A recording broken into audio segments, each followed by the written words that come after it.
Vinod hi. നമുക്കപ്പോ ഇന്ന് അനിൽ കൊടുത്തോട്ടം ഒരു video തുടങ്ങിയത് അള്ളാഹുവിനെ സ്തുതിച്ചിട്ടൊക്കെയാണ്. പിന്നെ വിശ്വാസത്തിലായിരുന്ന ഞാൻ തുടങ്ങുമ്പോൾ അങ്ങനെ തുടങ്ങണ്ടേ ഇന്നെങ്കിലും.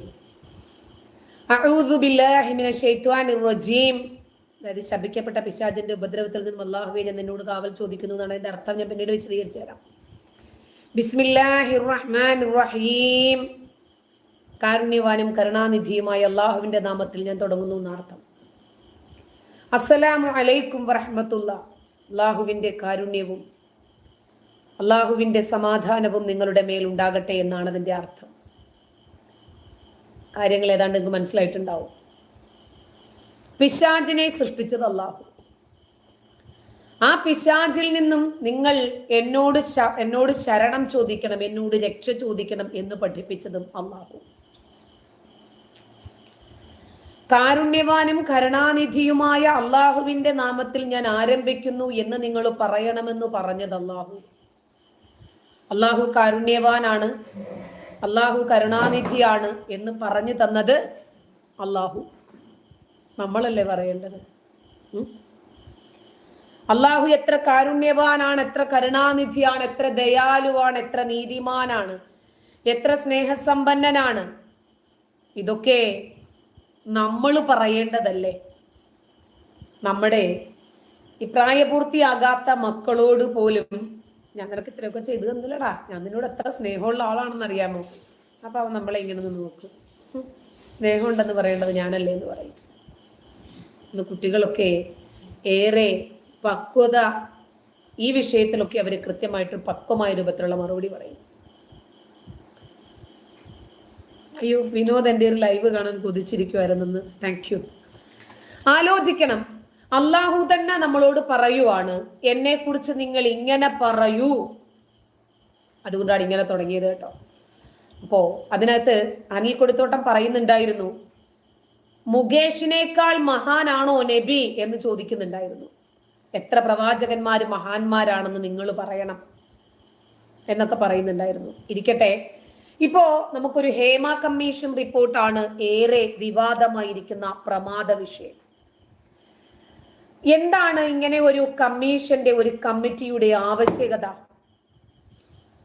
ഇപ്പോ പുറത്തു വന്ന ഹേമ കമ്മീഷൻ റിപ്പോർട്ടില് സർക്കാർ കൂടുതൽ ഭാഗങ്ങൾ വെട്ടി എന്നാണ് ഇപ്പോൾ ഉയർന്നു വരുന്ന പ്രധാനപ്പെട്ട ഒരു വിമർശനം. വിവരാവകാശ കമ്മീഷൻ നിർദ്ദേശിച്ചതിനേക്കാൾ കൂടുതൽ ഭാഗങ്ങൾ സർക്കാർ അവരുടെ ഭാഗത്തു നിന്നും ഒഴിവാക്കി എന്ന ആരോപണമാണ് ഇപ്പോൾ ഉയർന്നു കേൾക്കുന്നത്. റിപ്പോർട്ടിലെ 49 മുതൽ 53 വരെയുള്ള പേജുകൾ സർക്കാർ ഒഴിവാക്കിയിട്ടുണ്ട്. ആകെ 129 പാരഗ്രാഫുകളാണ് സർക്കാർ ഒഴിവാക്കിയത്. ഇത് ഒഴിവാക്കിയിട്ടുള്ള റിപ്പോർട്ടാണ് ഇപ്പോൾ സർക്കാർ പുറത്തുവിട്ടത്. അതിലാണ് ഇക്കണ്ട കോലാഹലങ്ങളൊക്കെ സംഭവിച്ചതെങ്കിൽ ആ 129 പാരഗ്രാഫിൽ എന്തായിരിക്കും, ആരെ സംബന്ധിച്ചായിരിക്കും?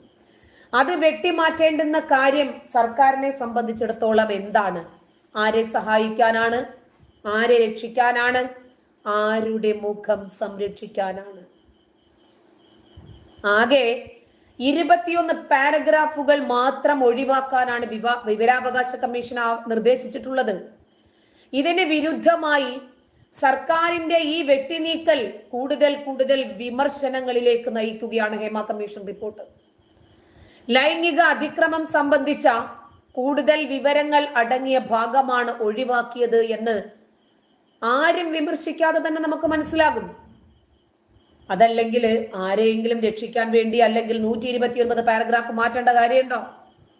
4.5 വർഷം സൂര്യപ്രകാശം കാണാതെ ഒരു മേശപ്പുറത്തും വരാതിരുന്ന് സർക്കാർ പൂഴ്ത്തിവെച്ച ഹേമ കമ്മിറ്റി റിപ്പോർട്ട് പുറത്തുവിടാൻ ജൂലൈ 5-ാം തീയതി വിവരാവകാശ കമ്മീഷൻ ഉത്തരവിട്ടതാണ്. അതിലെ 49-ാം പേജിലെ 96-ാമത്തെ പാരഗ്രാഫ് 81 മുതൽ 100 വരെയുള്ള പേജുകളിലെ 165 മുതൽ 196 വരെയുള്ള പാരഗ്രാഫ് ഒക്കെ ഒഴിവാക്കണം എന്ന് മാത്രമാണ് കമ്മീഷൻ നിർദ്ദേശിച്ചത്. ആളുകളുടെ സ്വകാര്യത കണക്കിലെടുത്ത് കൂടുതൽ ഭാഗങ്ങൾ വേണമെങ്കിൽ സർക്കാരിന് ഒഴിവാക്കാമെന്നും ഉത്തരവിൽ ഉണ്ടായിരുന്നു. ഏതൊക്കെ ഭാഗങ്ങളാണ് ഒഴിവാക്കുമെന്ന് അറിയിച്ച് സാംസ്കാരിക വകുപ്പ് 18-ാം തീയതി വിവരാവകാശ അപേക്ഷ സമർപ്പിച്ച ആളുകൾക്ക് കത്ത് നൽകിയിട്ടുണ്ടായിരുന്നു. പക്ഷേ 19-ാം തീയതി ഒരുപാട് മുഖ്യധാര വാർത്താ മാധ്യമങ്ങൾ അടക്കം റിപ്പോർട്ട് അവർക്കൊക്കെ കിട്ടി.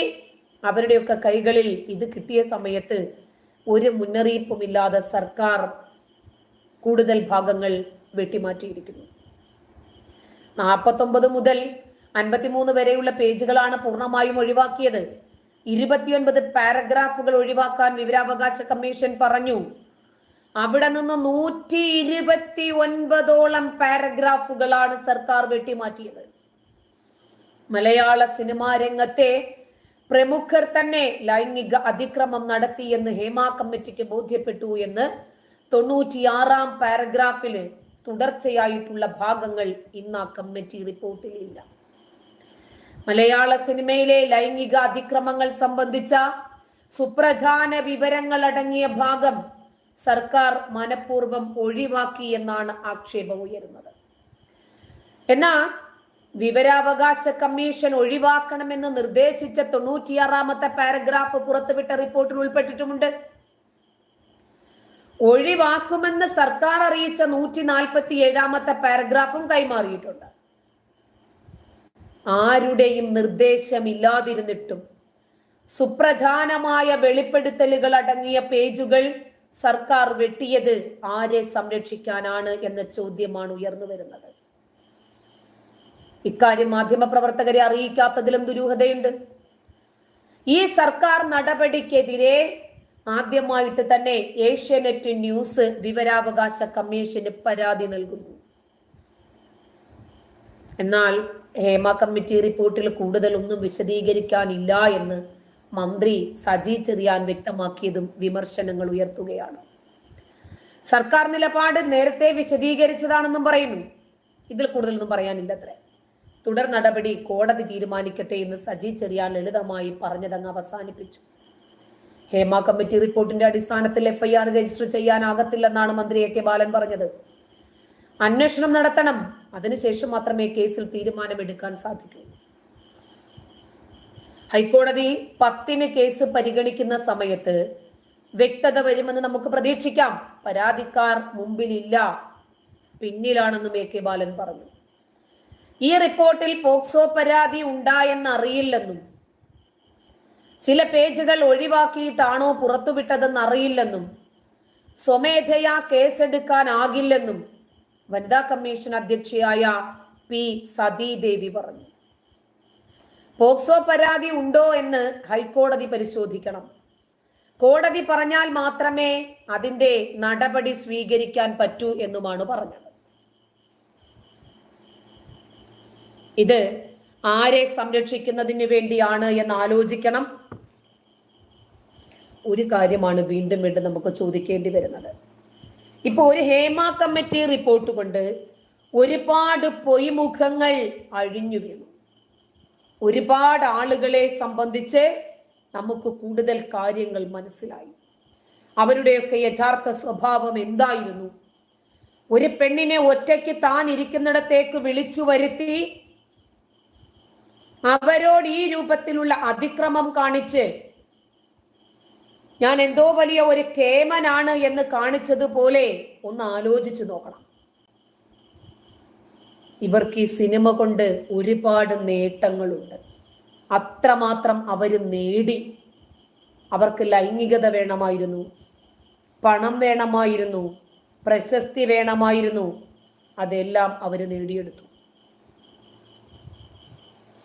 ഇനിയും ശരിക്കും ഈ കമ്മീഷൻ വേണ്ടത് മദ്രസകളിലല്ലേ? മദ്രസകളിലെ ഉസ്താദുമാർ കുഞ്ഞുമക്കളോട് ചെയ്യുന്ന പ്രകൃതി വിരുദ്ധ പീഡനങ്ങളും ലൈംഗിക അതിക്രമങ്ങളും എന്തുകൊണ്ടാണ് സമൂഹ മാധ്യമത്തിൽ ചർച്ചയാകാത്തത്? ഒരു വാർത്തയെന്ന് കണ്ടോ? പോക്സോ കേസ് തിരുവനന്തപുരം ജില്ലയിലാണ് സംഭവം. ചൈൽഡ് ലൈൻ പ്രവർത്തകരോടാണ് കുട്ടി മകളെ പീഡിപ്പിച്ചതിന് ഡെപ്യൂട്ടി തഹസിൽദാർക്കെതിരെ പോക്സോ കേസ്. സ്വന്തം മകളെ ഡെപ്യൂട്ടി തഹസീൽദാരായ പിതാവ് പീഡിപ്പിക്കുന്നു. വിദ്യാഭ്യാസത്തിന്റെ കുറവാണോ? വിവരമില്ലായ്മയാണോ? നിയമം അറിയാത്തത് കൊണ്ടാണോ? ഇതെന്റെ മകളാണ്, ആ ഒരു പവിത്രമായ ബന്ധമാണോ ഇവന്റെ ഉള്ളിലുള്ളത്? സാധാരണക്കാരനെ സംബന്ധിച്ച് നമ്മൾ വിമർശിച്ചിട്ട് എന്താണ് കാര്യം? ഔദ്യോഗിക പദവിയിലിരിക്കുന്ന ഒരു പിതാവ് സ്വന്തം മകളെ പോലും വെറുതെ വിടുന്നില്ലെന്ന് വെച്ചാൽ, ആ ചെറിയ പ്രായത്തിൽ കട്ട് ചെയ്തത് കുറച്ചുകൂടി കേട്ടി അങ്ങ് കട്ട് ചെയ്താൽ തീരാവുന്ന വിഷയമേ ഉണ്ടായിരുന്നുള്ളൂ. മകളെ പീഡിപ്പിച്ചതിന് ഡെപ്യൂട്ടി തഹസിൽദാർക്കെതിരെ പോക്സോ കേസ്. തിരുവനന്തപുരം ജില്ലയിലാണ് സംഭവം. ചൈൽഡ് ലൈൻ പ്രവർത്തകരോടാണ് കുട്ടി പരാതി പറഞ്ഞത്. കുട്ടിയെ ശിശു സംരക്ഷണ സമിതി ഏറ്റെടുത്തു. അച്ഛൻ കുട്ടിയെ നിരന്തരം പീഡിപ്പിച്ചതായി രണ്ടാനമ്മ പറഞ്ഞു. ഇതൊക്കെ നമ്മുടെ നാട്ടിൽ നടക്കുന്ന സംഭവങ്ങളാ.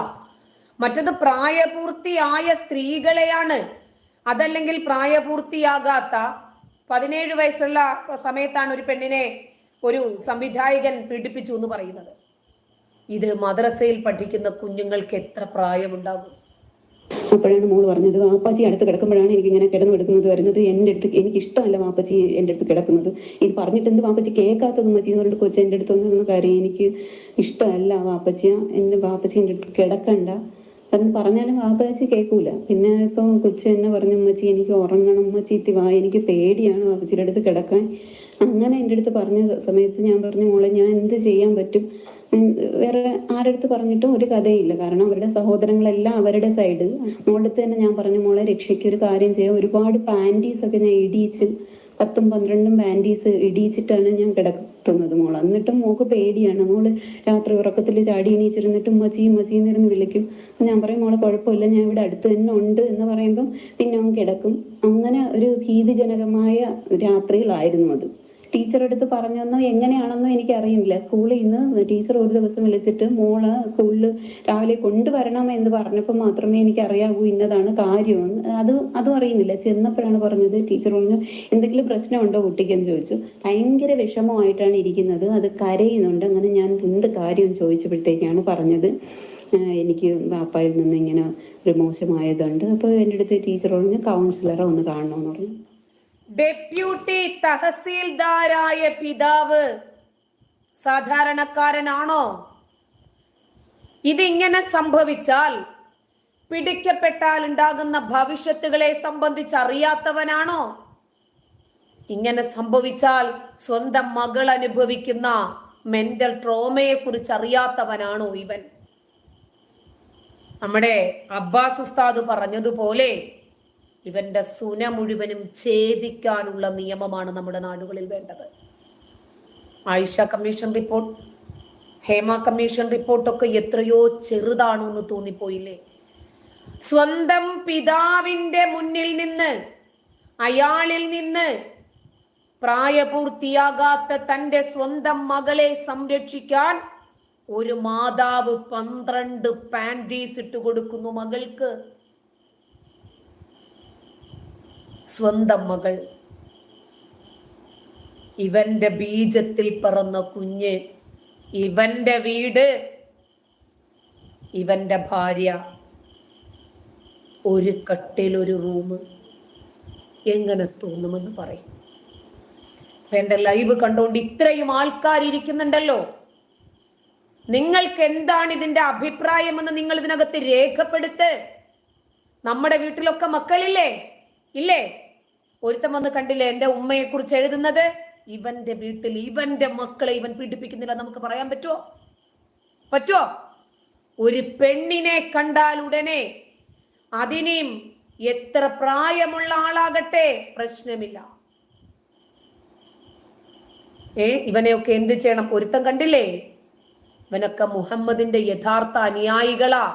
ഒരു റിസ്വാൻ നോക്ക്, ഇവന്റെ ഉമ്മയെ വരെ ഇവൻ പീഡിപ്പിക്കുന്നുണ്ടാകും. സ്വന്തം സഹോദരിമാരുടെ കൂടെ ആയിരിക്കും ഇവൻ കിടക്കുന്നത്. ഭീഷണിപ്പെടുത്തി പിടിച്ച് ഇവനൊക്കെ പീഡിപ്പിക്കുന്നുണ്ടാകും. ഒരു പ്രൊഫഷണൽ കില്ലർ എന്നും പറഞ്ഞൊരു ഫേക്ക് ഐ ഡി എന്താ പറയുന്നത് എന്ന് കേട്ടോ? അരുൺ ഷാജി, നീ ഫേക്ക് ആണെന്ന് എനിക്കറിയാം. എന്നെക്കാട്ടി നല്ലത് നിന്റെ ഉമ്മയാണടാ. അതാകുമ്പോ നിനക്ക് വേറെ ഒരു ബന്ധം കൂടി ഉണ്ടാകുമല്ലോ, അതാണ് നല്ലത്. അപ്പോ ഡെപ്യൂട്ടി തഹസീൽദാർ സ്ഥാനത്തിരിക്കുന്ന ഒരു ഉദ്യോഗസ്ഥൻ സ്വന്തം മകളെ പീഡിപ്പിക്കുന്നു, ഭാര്യയെ ഭീഷണിപ്പെടുത്തുന്നു, പുറത്തു പറഞ്ഞാൽ കൊന്നുകളയും. കുട്ടിയുടെ വിഷാദ രോഗം അധ്യാപകർ ശ്രദ്ധിക്കുന്നു. കുട്ടി രാത്രിയൊക്കെ നിലവിളിക്കുക പേടിച്ച്, ഉമ്മച്ചി ഓടിവായോ, ഉമ്മച്ചി ഓടിവായോ. സ്വന്തം വീട്ടിൽ പോലും ഈ മക്കൾക്ക് സുരക്ഷയില്ല. ആ സുരക്ഷ ഒരുക്കേണ്ടുന്ന കാപാലികനാണ് ഇങ്ങനെ ചെയ്യുന്നത്.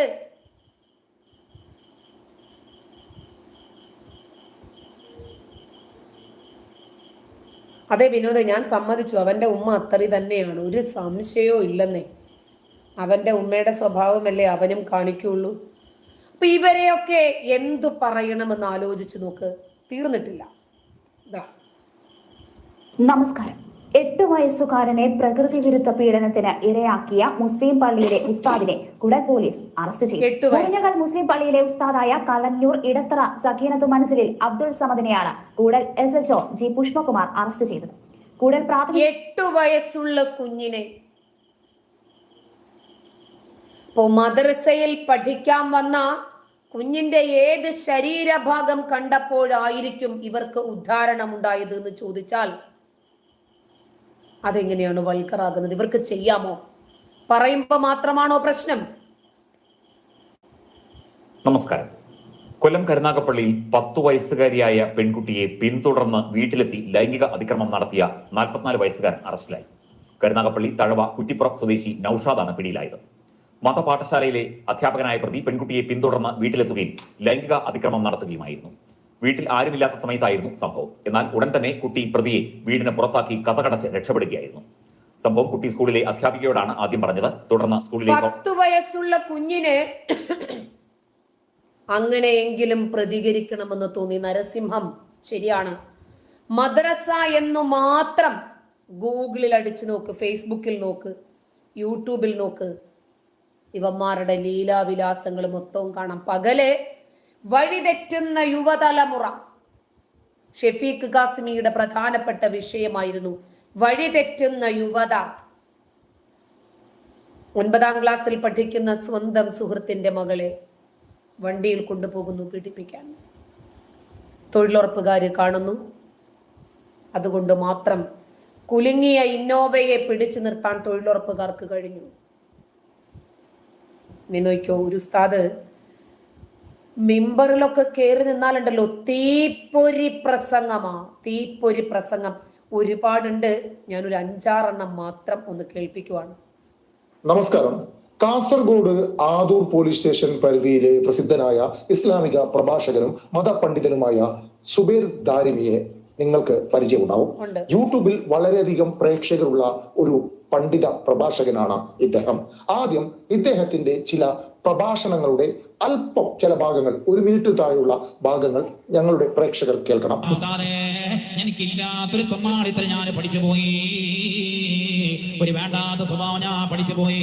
വൈകുന്നേരം മോന്തിക്ക് പുരക്കേക്ക് വരുമ്പോ ഉപ്പാരും അറിയുന്നില്ല, ഉമ്മാരും അറിയുന്നില്ല, പെങ്ങളാരും അറിയുന്നില്ല. നോട്ടിലുള്ള 14 ഭാഷയെ പഠിച്ചിട്ടാണ് മോന്തിക്കോൻ വരുന്നത്. സുബൈക്ക് പോയത് മലയാളം മാത്രമേ അറിയുന്നുള്ളൂ. രാത്രി പുരക്കേക്ക് വരുമ്പോ നമ്മുടെ കറൻസിയിലുള്ള 14 ഭാഷ മോനിക്ക് അറിയുന്നുണ്ട്. ഉമ്മ വിചാരിക്കുന്ന വെരി ഗുഡ് ഇംഗ്ലീഷ് പഠിച്ചു വന്നത്. ഞമ്മാരെ കുറ്റം പറയണ്ട, ആരുമല്ല നമ്മളെ മോശമാക്കിയത് ഞമ്മളാണ്. എല്ലാവർക്കും മനസ്സിലായി ഇവർക്ക് ദീനിനോട് പവറില്ല, ഇവർക്ക് ദീനിനോട് ബന്ധമില്ല, അവർ പേരിന് മാത്രം മുസ്ലിമീങ്ങളാ. അതുകൊണ്ടാണ് നമ്മളെ തോണ്ടാ വരുന്നത്, നമുക്കെതിരെ പുതിയ പുതിയ നിയമങ്ങളായി വരുന്നത്. മുസ്ലിമുകൾ എന്ന് പറഞ്ഞാൽ വ്യഭിചരിക്കാത്തവരാ, അവർ പലിശ വാങ്ങാത്തവരാ. എത്ര മഹത്തരമായ പ്രഭാഷണങ്ങളാണ് സാധാരണക്കാരായ ജനങ്ങൾക്ക് ഈ സുബൈർ ദാരിമി നൽകുന്നതെന്ന് പ്രേക്ഷകർ കേട്ടല്ലോ. എന്നാൽ സുബൈർ ദാരിമി എന്ന ഈ മതപണ്ഡിതനായ പ്രസിദ്ധനായ ഈ പ്രഭാഷകന്റെ മറ്റൊരു ദൃശ്യം കൂടി നിങ്ങൾ കാണണം. 2 പോലീസുകാരുടെ അകമ്പടിയോടുകൂടി നടന്നു വരുന്ന ഈ പ്രഭാഷകന്റെ വീഡിയോ കാണുക.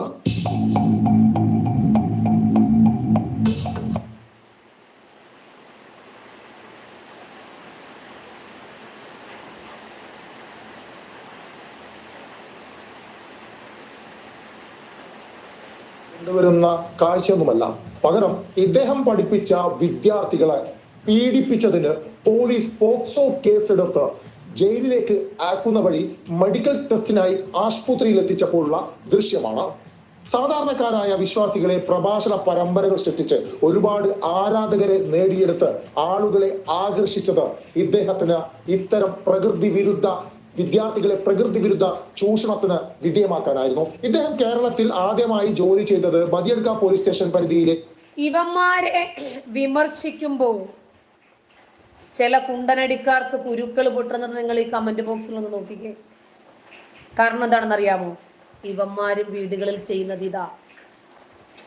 ഏതൊരുത്തനാണെങ്കിലും ശരി, അറ്റ്ലീസ്റ്റ് തെറി കമന്റ് ഇടാതെയെങ്കിലും ഇരിക്കില്ലേ?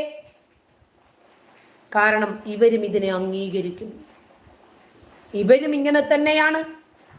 ഉമ്മയാണെങ്കിലും സാരമില്ല, പെങ്ങളാണെങ്കിലും സാരമില്ല, മകനാണെങ്കിലും സാരമില്ല, മകളാണെങ്കിലും സാരമില്ല. ഇവർക്ക് ആ തരിപ്പൊന്ന് തീർത്ത് കിട്ടിയാ മതി. ഇവർക്ക് ആ ഭ്രാന്തൊന്ന് അടക്കി വെച്ചാ മതി. ഷറഫു, നിന്റെ വീട്ടിലെ പോലെയാണെന്നോ? എടാ തെണ്ടി, നല്ല വാപ്പായ്ക്ക് ജനിച്ച ആളുകളാടാ എൻ്റെ വീട്ടിലുള്ളത്. എൻ്റെ വീട്ടിൽ ഇങ്ങനെയൊക്കെ കാണിച്ചാലേ സൂന ചെത്തിയെടുത്ത് മുറ്റത്ത് തൂക്കിയിടും. ഞങ്ങളെ 7 പെൺകുട്ടികൾ ഞങ്ങളുടെ വീട്ടിൽ വളർന്നതാ, 6 ആൺകുട്ടികളും ഒരൊറ്റമുറി വീട്ടില്. ഞങ്ങളുടെ കാലിന്റെയോ കൈയുടെയോ ഒക്കെ അല്പം തുണി അങ്ങോട്ടോ ഇങ്ങോട്ടോ മാറിയാലേ അവരത് നേരെയാക്കി ഇട്ട് തരും. അതല്ലെങ്കിൽ ഇട്ടിരിക്കുന്ന ഉടുപ്പൂരി ഞങ്ങളുടെ നഗ്നത മറച്ചു തന്നിട്ട് പോകും. നല്ല തന്തയ്ക്ക് ഉണ്ടാകണം. അപ്പൊ ഈ ഉസ്താദുമാര് സ്വന്തം മക്കളെ വരെ പീഡിപ്പിക്കുന്നതിനെതിരെ സംസാരിക്കുമ്പോ എന്നെ ഈ തെറി പറയുന്നെങ്കിൽ ഈ കാപാലികർ ആർക്കൊപ്പമാണെന്ന് ചിന്തിക്കും. ശവഭോഗം വരെ ഹലാലാണ്, അനുവദനീയമാണ് എന്ന് കാണിച്ചു തന്ന ഒരു പ്രവാചകന്റെ അനുയായിക്കല്ലാതെ ഇങ്ങനെ ആകാൻ പറ്റുമോ? ഇതാണ് ഇവരുടെ രീതി. ഇതുകൊണ്ടൊന്നും അവസാനിക്കുന്നില്ല കേട്ടോ. അപ്പോ ഇവര് പ്രഭാഷണ പീഠത്തിൽ നിൽക്കുമ്പോ വാതോരാതെ പ്രസംഗിക്കും. എന്താണ് ഇവരുടെ പ്രസംഗ വിഷയം? വഴിതെറ്റുന്ന യുവതലമുറ. ആഹാ, നിങ്ങൾ അല്ലാഹുവിലേക്ക് അടുക്കുക. ഓഹോ, ഈമാൻ വർദ്ധിപ്പിക്കാനുള്ള ടിപ്സുകള്. ശരിയെന്ന്. പൂർത്തിയാകാത്ത 3 പെൺകുട്ടികളെ പീഡിപ്പിച്ച കേസിൽ മദ്രസ അധ്യാപകൻ പിടിയിൽ. കൊല്ലം സ്വദേശി മുഹമ്മദ് സ്വാലിഹിനെയാണ് പോലീസ് കസ്റ്റഡിയിലെടുത്തത്. കാവനാട് സ്വദേശിയായ ഇയാൾ വായ്പൂർ ഊട്ടുകുളം പഴയപള്ളി ഉസ്താദ് കൂടിയാണ്. പത്തനംതിട്ട വായ്പൂരിലെ മദ്രസയിൽ വെച്ചാണ് ഇയാൾ പെൺകുട്ടികളെ പീഡിപ്പിക്കാൻ ശ്രമിച്ചത്. സംഭവത്തിൽ പ്രതിക്കെതിരെ പോക്സോ കേസ് നിയമപ്രകാരം കേസ് രജിസ്റ്റർ ചെയ്തിട്ടുണ്ട്. 2 ആഴ്ച മുൻപ് മദ്രസ അധ്യാപകൻ പീഡിപ്പിക്കാൻ ശ്രമിച്ചെന്ന് പെൺകുട്ടികൾ രക്ഷിതാക്കളോട് പരാതി പറഞ്ഞിരുന്നു. ഇതോടെയാണ് സംഭവം പുറത്തുലോകം അറിയുന്നത്. കുട്ടികൾ വീട്ടിൽ അസ്വാഭാവികമായ രീതിയിൽ പെരുമാറിയതിനാൽ മാതാപിതാക്കൾ കാര്യങ്ങൾ ചോദിച്ചറിഞ്ഞപ്പോഴായിരുന്നു. ഇത് 1 1000 കൊണ്ട് അവസാനിക്കില്ല.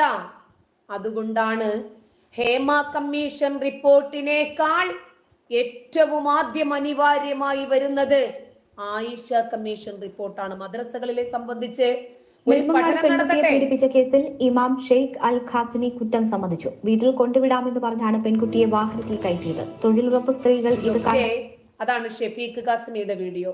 അപ്പോ ചെറിയ കുട്ടികളോട് പോലും ഇവരുടെ കാമദാഹം തീർക്കുന്നത് ഇവരെ പറയണോ? അതോ ഇവര് പഠിക്കുന്ന പുസ്തകത്തിന്റെ ഇവര് പഠിപ്പിക്കുന്ന പുസ്തകത്തിന്റെ കുഴപ്പമാണോ? ഇവരെ ഏത് നേതാവാണ് ഫോം ചെയ്തിട്ടുള്ളത്? ആ നേതാവിന്റെ സ്വഭാവ സവിശേഷതകൾ തന്നെയാണോ ഇത് എന്ന് തോന്നിയാൽ കുറ്റം പറയാൻ പറ്റില്ല.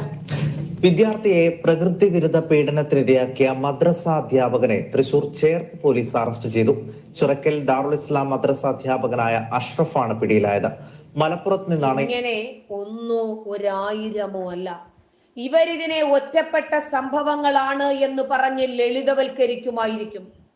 പക്ഷേ ഇതുപോലെ 1000 സംഭവങ്ങളുണ്ട് നമ്മുടെ നാട്ടിലെ മദ്രസകളിൽ നടക്കുന്നത്. എന്നിട്ട് നമ്മുടെ പുലിയാരുസ്താദ് ഉണ്ടല്ലോ, ഇതിനെ വെള്ളപൂശാൻ ശ്രമിക്കുന്നതൊന്ന് കേട്ടു നോക്ക്.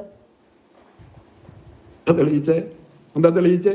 ഇവിടുത്തെ ആധുനികന്മാരും പരമപരിഷ്കാരികളും എന്ന് അവകാശപ്പെടുന്നവന്റെ ഒക്കെ അടുത്തേക്ക് ഒരു പെണ്ണ് കയറി ചെന്നാൽ അവളെ കശക്കിയെറിയുന്ന കശ്മലന്മാർ മാത്രമാണ് എന്താ പറഞ്ഞുകൊണ്ടിരുന്നത്?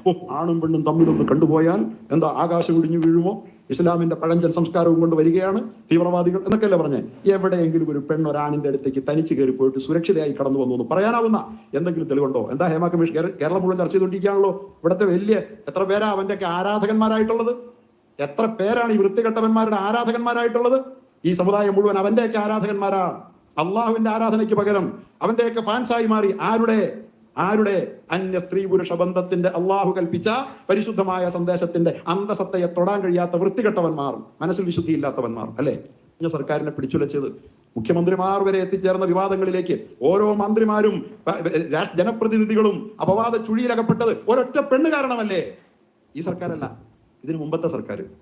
ഈ സർക്കാരും ചെറുപ്പക്കാരിയായ ഒരു പെണ്ണ് കാരണമല്ലേ മന്ത്രിമാരും സ്പീക്കറും മുഖ്യമന്ത്രി വരെ അപവാദ ചുഴിയിലകപ്പെട്ടത്? പെണ്ണും ആണും തമ്മിൽ ഏകാന്തതയിൽ അകപ്പെട്ടാൽ അപകടമാണെന്ന പരിശുദ്ധ ഖുർആനിന്റെ ഈ സന്ദേശത്തെ മദ്രസയിൽ എവിടെയാണ് ഏകാന്തത? അറബി കോളേജിൽ എവിടെയാണ് ഏകാന്തത? ദർസിൽ എവിടെയാണ് ഏകാന്തത? ഉണ്ടോ? പിന്നെ ഏത് ഏകാന്തതയെ കുറിച്ചിട്ടാണ് ഇവർ പറയുന്നത്? ഒരു ഉസ്താദ്, ആ ഉസ്താദ് മാത്രമേ മദ്രസ പീഡനങ്ങൾക്കെതിരെ സംസാരിക്കുന്നത് ഞാൻ കേട്ടിട്ടുള്ളൂ കേട്ടോ. അബ്ബാസ് മൗലവി, അബ്ബാസ് ഫൈസി, അദ്ദേഹം പറഞ്ഞു, ഇത്തരക്കാരായ ഉസ്താദുമാരുടെ സുന മുഴുവനും ഛേദിച്ച് കളയാനുള്ള നിയമമാണ് വേണ്ടത്. ഇനി മദ്രസയിൽ പഠിച്ച ഒരു പെൺകുട്ടി അനുഭവിച്ച വേദന. ഒരു ഉസ്താദുണ്ട്, ആ ദർസിലെ പ്രിൻസിപ്പളാണ്. ആ പ്രിൻസിപ്പൾ അദ്ദേഹത്തിന്റെ മുറിയിലേക്ക് ക്ലാസ് കഴിഞ്ഞാൽ ഉടനെ പെൺകുട്ടികളെ വിളിക്കുന്നു. ആ കുട്ടി തന്നെ പറയട്ടെ.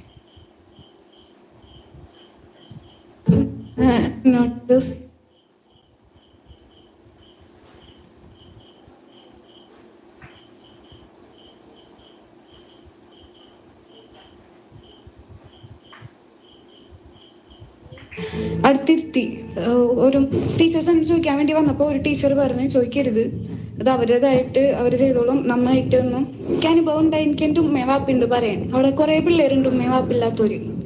അവർക്കൊക്കെ ആരുണ്ട്? മാത്രമല്ല പല പെൺകുട്ടികളെയും ഇത്തരത്തിൽ ഈ ഉസ്താദായ അസറിന്റെ റൂമിലേക്ക് കൊണ്ടുപോയിരുന്നു എന്നാണ് നമുക്ക് മനസ്സിലാക്കാൻ കഴിയുന്നത്. ഇത് സംബന്ധിച്ച് എന്തായാലും ഈ പെൺകുട്ടി കയ്പമംഗലം പോലീസിൽ പരാതി നൽകിയിട്ടുണ്ട്. കൂടാതെ ചൈൽഡ് ലൈനെയും വിവരം അറിയിച്ചിട്ടുണ്ട്. ഇതിന്റെ അടിസ്ഥാനത്തിൽ കയ്പമംഗലം പോലീസ് ഈ അസറിനെതിരെ FIR രേഖപ്പെടുത്തിയിട്ടുണ്ട്. പക്ഷേ ഇയാൾ ഇപ്പോൾ ഒളിവിലാണ്. അതുകൊണ്ട് തന്നെ അറസ്റ്റ് ചെയ്യാൻ കഴിഞ്ഞിട്ടില്ല. ഇയാൾ മുൻകൂർ ജാമ്യത്തിനായി ശ്രമിക്കുകയാണ് എന്നുമാണ് നമുക്ക് മനസ്സിലാക്കാൻ കഴിയുന്നത്. കൃത്യമായ ഒരു നീതി പോലീസിന്റെ ഭാഗത്തു നിന്നും ലഭിക്കുന്നില്ല, ഇയാളെ അറസ്റ്റ് ചെയ്യുന്നില്ല എന്നടക്കമുള്ള കാര്യങ്ങൾ ആരോപിച്ചുകൊണ്ടാണ് പെൺകുട്ടിയും മാതാപിതാക്കളും മറുനാടിന് മുമ്പിലെത്തിയത്. എന്താണ് ഈ MIC-യിൽ സംഭവിച്ചത്? ഈ പെൺകുട്ടി അത് കൃത്യമായി പറയും. മോളെ, എന്താണ് സംഭവിച്ചത്? എന്നോട് ഉസ്താദ് രാത്രി ചെല്ലാൻ പറഞ്ഞു. അസർ ഉസ്താദ് ആള് ചെല്ലാൻ പറഞ്ഞ് ഞാൻ ചെന്നു. എനിക്ക് 8 തവണ ഇങ്ങനെ സംഭവിച്ചിട്ടുണ്ട്. ഞാൻ ചെന്ന് 2ാമത്തെ ദിവസം തൊട്ട് എനിക്കിങ്ങനെ പീഡനം സഹിക്കേണ്ടി വന്നിട്ടുണ്ട്. ഞാൻ ആളുടെ ആദ്യമായിട്ട് വിളിച്ചപ്പോൾ ഞാൻ ചെന്നു. എന്നിട്ട് ആള് അടുത്തിരുത്തിയിട്ട് പറഞ്ഞു, ക്യാമറ ഒന്നും ഉണ്ടായില്ല, അവിടെ ആരും ഉണ്ടായില്ല, ഞങ്ങൾ 2 പേര് മാത്രമേ റൂമിലുണ്ടായുള്ളൂ. എന്നിട്ട് എന്നോട് പറഞ്ഞു, നീ ആരോടും പറയാൻ നിൽക്കണ്ട, ഇതിവിടെ ഉള്ളതാണ്, നീ ഇത് ആരോടും പറയരുത്, ഇത് പുറത്തറിഞ്ഞാൽ കൊല്ലും എന്നൊക്കെ പറഞ്ഞു. എന്നിട്ട് ഒരുമാതിരി വീഡിയോസ് ഒക്കെ കാണിച്ചു തരുമായിരുന്നു. അടുത്തിട്ടിങ്ങായിട്ട് ബലമായി നമുക്കറിയെങ്കിലും പുറത്ത് ഒച്ചെടുക്കാതെ കൈ മുറുക്കെ പിടിക്കും, നമ്മുടെ മൗത്തിൽ മുറുക്കെ പിടിക്കും. പ്രിൻസിപ്പിൾ ആണിത്.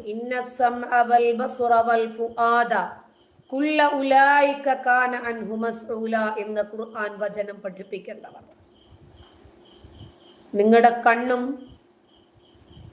നിങ്ങളുടെ കാതും നിങ്ങളുടെ ഹൃദയവും എന്ത് ചെയ്തു എന്ന് നാളെ അള്ളാഹു ചോദ്യം ചെയ്യും എന്ന് പഠിപ്പിക്കുന്നവർ,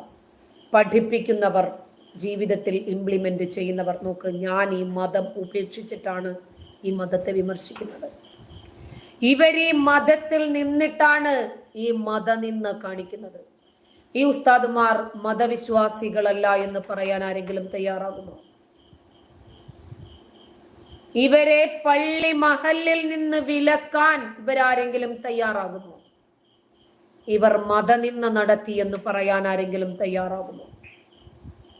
ഇവരുമായി സഹകരിക്കരുത് എന്ന് പറയാൻ ഒരു പെൺകുട്ടി കാലിൽ ചിലങ്ക കെട്ടി എന്ന കാരണത്താൽ അവളെ പള്ളി വിലക്കുകയും അവളുടെ ഉമ്മ മരിച്ചിട്ട് പോലും പള്ളിക്കാട്ടിൽ കബറടക്കുകയും ചെയ്യാത്ത ആളുകൾ ഈ പീഡന വീരന്മാരെ വിലക്കാൻ തയ്യാറാകുമോ?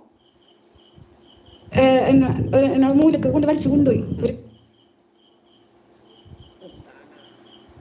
മിസ്റ്റിക്കൽ റോസസ് അത് രഞ്ജിത്ത് നബി അല്ല കേട്ടോ, മുകേഷ് നബി, നമ്മുടെ കൊടുത്തോട്ടം മുകേഷ് നബി മൂലക്ക് കൊണ്ടുപോയിട്ട് പറഞ്ഞ് പുറത്ത് ഒച്ചെടുക്കരുത്, ഒച്ചെടുത്താ കൊല്ലും എന്നൊക്കെ പറഞ്ഞ് പേടിപ്പിച്ച്, എന്നിട്ട് നമ്മുടെ എല്ലാ സ്ഥലത്തും നമ്മൾ മോശമായിട്ട് പെരുമാറി. എന്നിട്ട് എന്നോട് പറഞ്ഞ് പോയിക്കോ, ആരോടും പറയരുതെന്ന് പറഞ്ഞ് ഞാൻ അടുത്ത് ചെന്നു. ഹോസ്റ്റലിലേക്ക് ചെന്നപ്പോൾ ടീച്ചേഴ്സ് ഒന്ന് ചോദിക്കാൻ വേണ്ടി വന്നപ്പോൾ ഒരു ടീച്ചർ പറഞ്ഞ് ചോദിക്കരുത്, അത് അവരുടേതായിട്ട് അവർ ചെയ്തോളും, നന്നായിട്ടൊന്നും ഇതാക്കരുതെന്ന് പറഞ്ഞിട്ടുണ്ട്. എന്നിട്ട് പിന്നെ 2 ദിവസം കഴിഞ്ഞപ്പോൾ വീണ്ടും വിളിച്ചിങ്ങനെ. റിയാസെ, മുഴുവൻ മുസ്ലിങ്ങളെയും ആരും പറഞ്ഞിട്ടില്ല. ഈ ചെയ്യുന്നവന്മാരെ വിമർശിക്കാൻ നിങ്ങൾ തയ്യാറാകുന്നില്ല, അവിടെയാണ് നിങ്ങളുടെ പ്രശ്നം.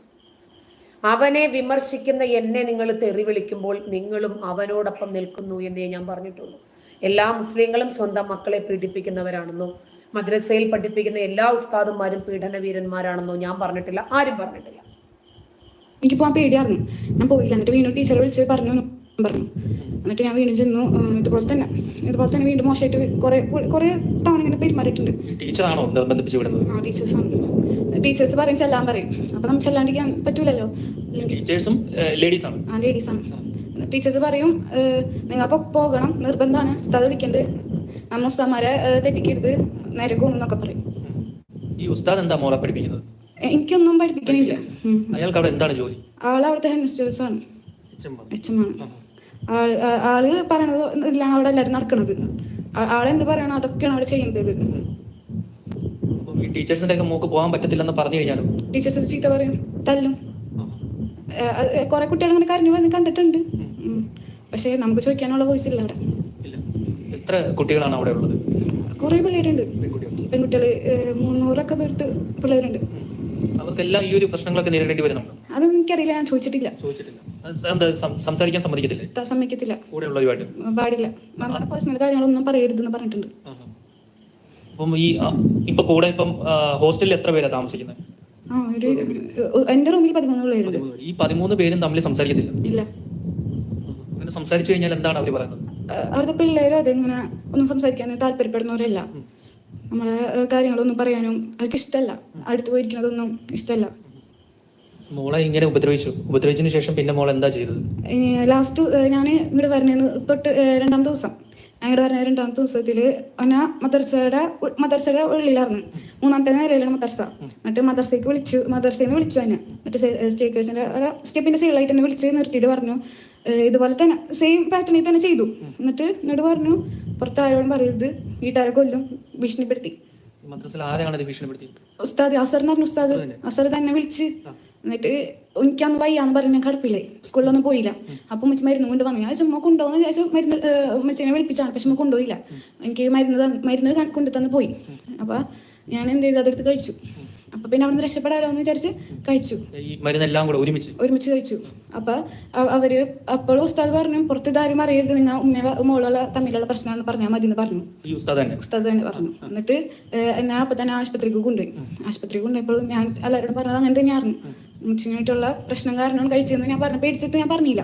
അത് കഴിഞ്ഞ് ഉമ്മയുടെ സങ്കടം സഹിക്കാണ്ടായപ്പോ ഞാൻ ഉമ്മടുത്ത് പറഞ്ഞ കാര്യങ്ങൾ. ഉമ്മച്ചി അപ്പൊ തന്നെ അവരെ വിളിച്ച് പറഞ്ഞു, പോലീസിലൊക്കെ പറഞ്ഞു. അതിനുശേഷം പോലീസിൽ പരാതിപ്പെടുന്നതിന് മുമ്പ് എന്താ സംഭവിച്ചത്? അവർ വന്നിട്ട് മോളുടെ പരാതി കൊടുക്കുക പറഞ്ഞു. അവര് വന്ന് ഒത്തുതീർപ്പിന് വന്നു. എനിക്ക് ആളെ തല്ലാന്ന് ഭയങ്കര ആഗ്രഹമായിരുന്നു. അപ്പൊ ഉമ്മച്ചി പറഞ്ഞു വരട്ടെ എന്ന് പറഞ്ഞു. പക്ഷെ അവര് സംസാരിച്ചിരിക്കല ആള് ഇറങ്ങിപ്പോയി. ആളൊന്നും ചെയ്തിട്ടില്ല എന്ന് ഇപ്പോഴും പറയണം. ആള് പറയണത് ആളൊന്നും ചെയ്തിട്ടില്ല, അവള് വെറുതെ പറയണതാണ്, തെറ്റിദ്ധാരണയാണ്. അടുത്ത ടീച്ചേഴ്സൊക്കെ വന്നിട്ടുണ്ടായിരുന്നു, അവരും പറയണത് എന്റെ തെറ്റിദ്ധാരണയാണ്, അവൾ ഉണ്ടാക്കി പറയണെന്നൊക്കെ പറഞ്ഞു. ഇതെല്ലാം തെളിവുണ്ടല്ലോ, നമ്മൾ ആശുപത്രി പോയി മെഡിക്കലൊക്കെ എടുത്തതാണ്, എല്ലാ തെളിവുണ്ട്. അവിടെ എന്തൊക്കെയാണ് മോളെ പഠിപ്പിക്കുന്നത്? വഫിയുണ്ട്, ആഫിളാവാൻ പഠിക്കുന്നുണ്ട്, അതുപോലെ തന്നെ മറ്റേ ഉമ്മയാപ്പില്ലാത്ത മക്കളൊക്കെ ഉണ്ട് അവിടെ. അതൊക്കെ തന്നെ അവിടെ പഠിപ്പിക്കുന്നത്. പിന്നെ MAC എന്ന് പറഞ്ഞിട്ടൊരു സ്കൂളുണ്ട് അവിടെ, CBSE ആയിട്ട്. പുറത്തുനിന്ന് പിള്ളേർ വന്ന് പഠിക്കുന്നുണ്ട്. ഉപദ്രവിക്കുമോ അവിടെ? ടീച്ചേഴ്സ് തല്ലും. ഈ പോലീസിൽ പരാതി കൊടുത്തതിന് ശേഷം പിന്നെ ഉള്ള അനുഭവം എങ്ങനെയാണ്?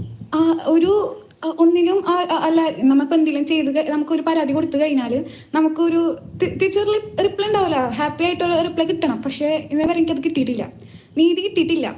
കിട്ടണം എനിക്കത്. എന്ത് ചെയ്തിട്ടായാലും അവനെ കേസ് തന്നെ ചെയ്ത് ജയിലിൽ അടക്കണം അവനെ. ഒരിക്കലും തളർന്നു പോകരുത്. നമുക്ക് നമ്മുടെ നിയമത്തിൽ വിശ്വാസമുണ്ട്. നമുക്ക് ഇവിടെ അല്ലെങ്കിൽ നമുക്ക് മുകളിൽ കോടതികളുണ്ട്. ആ കോടതികളൊക്കെ പോയിട്ടാണെങ്കിൽ നമുക്ക് ഈ കേസ് നമുക്ക് വിജയിക്കാൻ കഴിയും. അത് മോള് നല്ല സ്ട്രോങ് ആയിട്ട് നിൽക്കും. ഞാൻ സ്ട്രോങ് ആയിട്ട് നിൽക്കും. അവനെ കുറെ പിള്ളേർ അതുപോലെ അനുഭവിക്കുന്നുണ്ടെങ്കിലോ നമുക്കറിയില്ലല്ലോ. എനിക്ക് അനുഭവം ഉണ്ട്. എനിക്ക് എൻ്റെ ഉമ്മേവാപ്പുണ്ട് പറയാൻ. അവിടെ കുറെ പിള്ളേരുണ്ട് ഉമ്മേവാപ്പില്ലാത്തവര്. അവർക്കൊക്കെ ആരുണ്ട്? നിയമം തന്നെ വേണ്ടേ? ഇപ്പൊ ഞാനിപ്പോ കേസ് കൊടുത്തിട്ട് കുറെ നാളായി. പക്ഷെ ഒരു ഹാപ്പി ന്യൂസ് ആയിട്ട് എനിക്ക് റിപ്ലൈ കിട്ടിയിട്ടില്ല. കിട്ടണത് തീർച്ചയായിട്ടും ഈ മോള് ചോദിച്ച ചോദ്യം തന്നെയാണ് സമൂഹത്തിന് ചോദിക്കാനുള്ളത്. ഇതുപോലെ മാതാപിതാക്കൾ ഇല്ലാത്ത കുട്ടികൾ എവിടെ പോയാണ് ഇത്തരത്തിലുള്ള ഈ കാര്യങ്ങൾ അവർക്ക് നേരിടേണ്ടി വരുന്ന ഈ പീഡന കാര്യങ്ങളൊക്കെ പറയുക? അവർ അവിടെ കിടന്ന് നരകിക്കുകയാണ്. നരകിച്ച് അവസാനം എന്തായി തരും? ഒന്നുകിൽ ആത്മഹത്യയിലേക്ക് പോകും, അല്ലെങ്കിൽ ഇവർ വേറെ ഏതെങ്കിലും രീതിയിൽ ചൂഷണത്തിന് ഇരയാക്കിക്കൊണ്ടേയിരിക്കും. ഇങ്ങനെയുള്ള മതസ്ഥാപനങ്ങളിൽ നടക്കുന്ന കാര്യങ്ങൾ കൃത്യമായി അന്വേഷിക്കേണ്ടതാണ്. ഈ മതപഠനശാലകളിൽ കൃത്യമായ റെയ്ഡുകൾ നടത്തണം. ഈ കുട്ടികളെ എല്ലാവരെയും നിർബന്ധമായും കൗൺസിലിംഗിന് വിധേയമാക്കേണ്ടതായിട്ടുണ്ട്. എന്തായാലും ഈ അസർ എന്ന് പറയുന്ന ഉസ്താദ് ഇപ്പോൾ ഒളിവിലാണെന്നാണ് നമുക്ക് ലഭിക്കുന്ന വിവരം. ഇയാൾ മുൻകൂർ ജാമ്യത്തിനായി സമീപിച്ചിരിക്കുകയാണ്. അതുകൊണ്ട് പോലീസിന് അറസ്റ്റ് ചെയ്യാൻ കഴിയുന്നില്ല എന്നുള്ളൊരു വാദമാണ് ഉന്നയിക്കുന്നത്. സത്യമാണോ എന്ന് നമുക്ക് അറിയില്ല. അത് അയാളെ സംരക്ഷിക്കുവാനാണോ, ഇനി ഇയാൾ ഈ രാജ്യം വിടാനുള്ള ഒരു നീക്കം പോലും നടക്കാൻ സാധ്യതയുണ്ട്. അതുകൊണ്ട് തന്നെ ഈ മാതാപിതാക്കളും ഈ പെൺകുട്ടിയും ഒക്കെ ഈ നീതി തങ്ങൾക്ക് ലഭിക്കുമോ എന്നുള്ളൊരു ചോദ്യമാണ് ഈ സമൂഹത്തോടും പോലീസിനോട്. ഒന്ന് ആലോചിച്ച് നോക്കിക്കോ.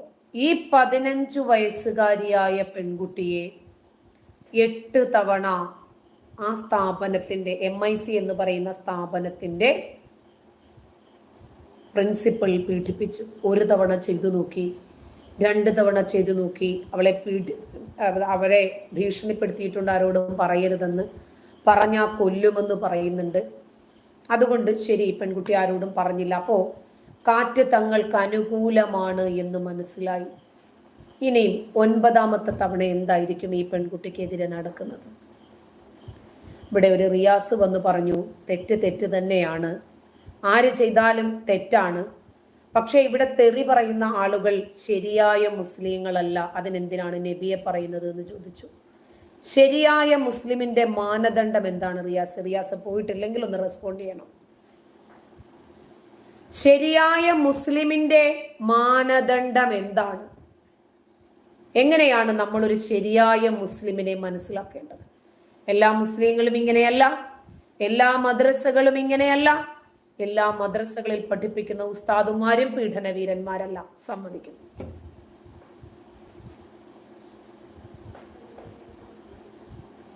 ഈ 2005, 2006 കാലഘട്ടത്തിൽ ഞാൻ തിരുവനന്തപുരം ഊറ്റുകുഴി സലഫി സെന്ററിൽ പഠിച്ചിരുന്നു. അവിടെ പഠിപ്പിക്കുകയും ചെയ്തിരുന്നു. അവിടെ അബ്ദുസലാം എന്ന ഒരു അധ്യാപകൻ പഠിപ്പിച്ചിരുന്നു. അയാളെ ഇന്നലെ ഞാൻ കണ്ടായിരുന്നു മലപ്പുറത്ത് വെച്ചിട്ട്. അപ്പോൾ എനിക്ക് അവൻ്റെ മോന്തയ്ക്കൊരെണ്ണം കൊടുക്കണമെന്ന് കുറെ കാലമായിട്ട് ഞാൻ ആഗ്രഹിച്ചിരുന്നതാണ്. പക്ഷെ പറ്റിയില്ല. അയാൾ സ്കൂട്ടറിലായിരുന്നു, വിട്ടങ്ങ് പോയി. അയാളെ പോലെ അയാൾ തന്നെയാണെന്നാണ് എൻ്റെ വിശ്വാസം. അയാൾ എന്നോട് ഒരു ദിവസം ഇങ്ങനെ സംസാരിച്ചുകൊണ്ടിരുന്നപ്പോഴത്തേക്കിന് വളരെ മോശമായ രൂപത്തിൽ സംസാരിച്ചു. വളരെ മോശമായിട്ട്. പിന്നീട് ഞാൻ ആ കോളേജിൽ പോയില്ല, പഠിക്കാനും പോയില്ല, പഠിപ്പിക്കാനും പോയില്ല. അന്ന് ഞാൻ ഒഴിഞ്ഞു മാറുകയാണ് ചെയ്തത്. അതുപോലെയുള്ള ആളുകളെ പബ്ലിക്കായിട്ട് പിടിച്ച് കെട്ടി ചാട്ടവാറിനടിക്കാൻ ഒരു നിയമം നമ്മുടെ നാട്ടിലും അനിവാര്യമല്ലേ എന്ന് ചോദിച്ചു പോകുകയാണ്. ഇപ്പൊ പെൺകുട്ടികൾക്ക് അവരുടെ പരാതി പറയാൻ, അവരുടെ പ്രശ്നങ്ങൾ പറയാൻ ആരുണ്ട്? ഈ 15കാരിക്ക് നേരിടേണ്ടി വന്നത് ആ സ്ഥാപനത്തിന്റെ പ്രിൻസിപ്പളിൽ നിന്നുമാണ്. പിന്നെ ആരോട് പറയണം?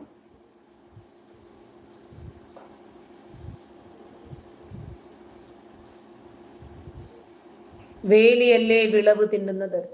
ഒരു പരാതി പെട്ടി വച്ചാൽ ആ പരാതി എടുക്കുന്നത് ഇവനല്ലേ? സർക്കാർ സംവിധാനങ്ങളിൽ നിന്ന് ഇത്തരം മക്കളെ ഈ കാമഭ്രാന്തന്മാരിൽ നിന്നും രക്ഷപ്പെടുത്താൻ എന്തെങ്കിലും ഒരു മാർഗമുണ്ടോ?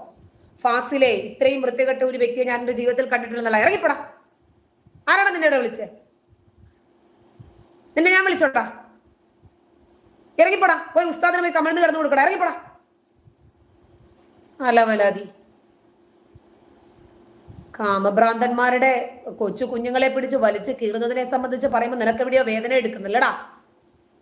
പിന്നെ ആരാടാ വൃത്തിയുള്ളവൻ? നിന്റെ മക്കളെ കൊണ്ട് കൊടുക്കടാ, അല്ലെങ്കിൽ പെങ്ങളെ കൊണ്ട് കൊടുക്ക. തൽക്കാലം ഉമ്മ ഉണ്ടെങ്കിൽ ഉമ്മയെ കൊണ്ട് കൊടുക്കവന് പോ, നിനക്ക് സമാധാനം കിട്ടട്ടെ.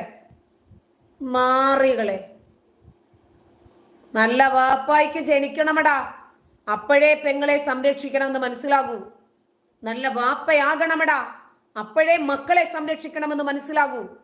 ഒരു ഡെപ്യൂട്ടി തഹസിൽദാർ സ്വന്തം മകളെ പീഡിപ്പിക്കുന്നു, ഉമ്മയ്ക്ക് രക്ഷപ്പെടുത്താൻ സാധിക്കുന്നില്ല. 12 പാൻറ്റീസ് ഇട്ടു മകളെ ഉറക്കേണ്ടി വരുന്നു ഒരു ഉമ്മയ്ക്ക്. ഫാസിലിന്റെ വീട്ടിൽ ഇതാണ് നടക്കുന്നത്. ഫാസിലിന്റെ വാപ്പ ഫാസിലിന്റെ പെങ്ങന്മാരെ പീഡിപ്പിച്ചുകൊണ്ടിരിക്കുക, ഫാസിലിന്റെ മക്കളെ പീഡിപ്പിച്ചുകൊണ്ടിരിക്കുക. അതുകൊണ്ടാണ് അവനത് പറയേണ്ടി വരുന്നത്. അതല്ലാതെ അങ്ങനെ ചെയ്യുന്നത് ഏത് ഉസ്താദാണെങ്കിലും ഏത് വാപ്പയാണെങ്കിലും ശരി, നിന്റെ തന്തയാടാ, നിന്റെ തന്തയാ. ചെല്ലേ ഫാസിലെ, നിന്റെ തന്ത, അവന്റെ തന്തയും അതുപോലെ, അവന്റെ തന്തയും അതുപോലെ. ചെല്ലടാ, ചെല്ലേ.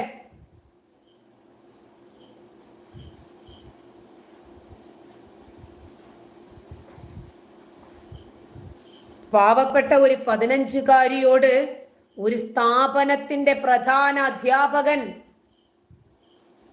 പ്രിൻസിപ്പൾ ചെയ്തതിനെ സംബന്ധിച്ച് ആ കുഞ്ഞു വന്ന് കരഞ്ഞു പറയുമ്പോ ഇവർക്കത് അംഗീകരിക്കാൻ പറ്റുന്നില്ല.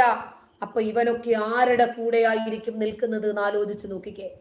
വേട്ടക്കാരോടൊപ്പം നിൽക്കുമോ, ഇരകളോടൊപ്പം നിൽക്കുമോ? അതുകൊണ്ടാണ് അനിൽ കൊടിത്തോട്ടത്തെ പോലെയുള്ള ആളുകൾക്ക് ഇതാണ് നിന്റെ ഒക്കെ നബി പഠിപ്പിച്ചതല്ലേ. മുകേഷാണോ മാനവരിൽ മനോഹരൻ, അതോ മുഹമ്മദാണോ എന്ന് ചോദിക്കേണ്ടി വരുന്നത്. അതുകൊണ്ടാ ചെവി തുറന്ന് കേൾക്ക്. ബിസ്മില്ലാഹിർ റഹ്മാനിർ റഹീം. വാ വറക്കത്ത് ബിനു നൗഫൽ.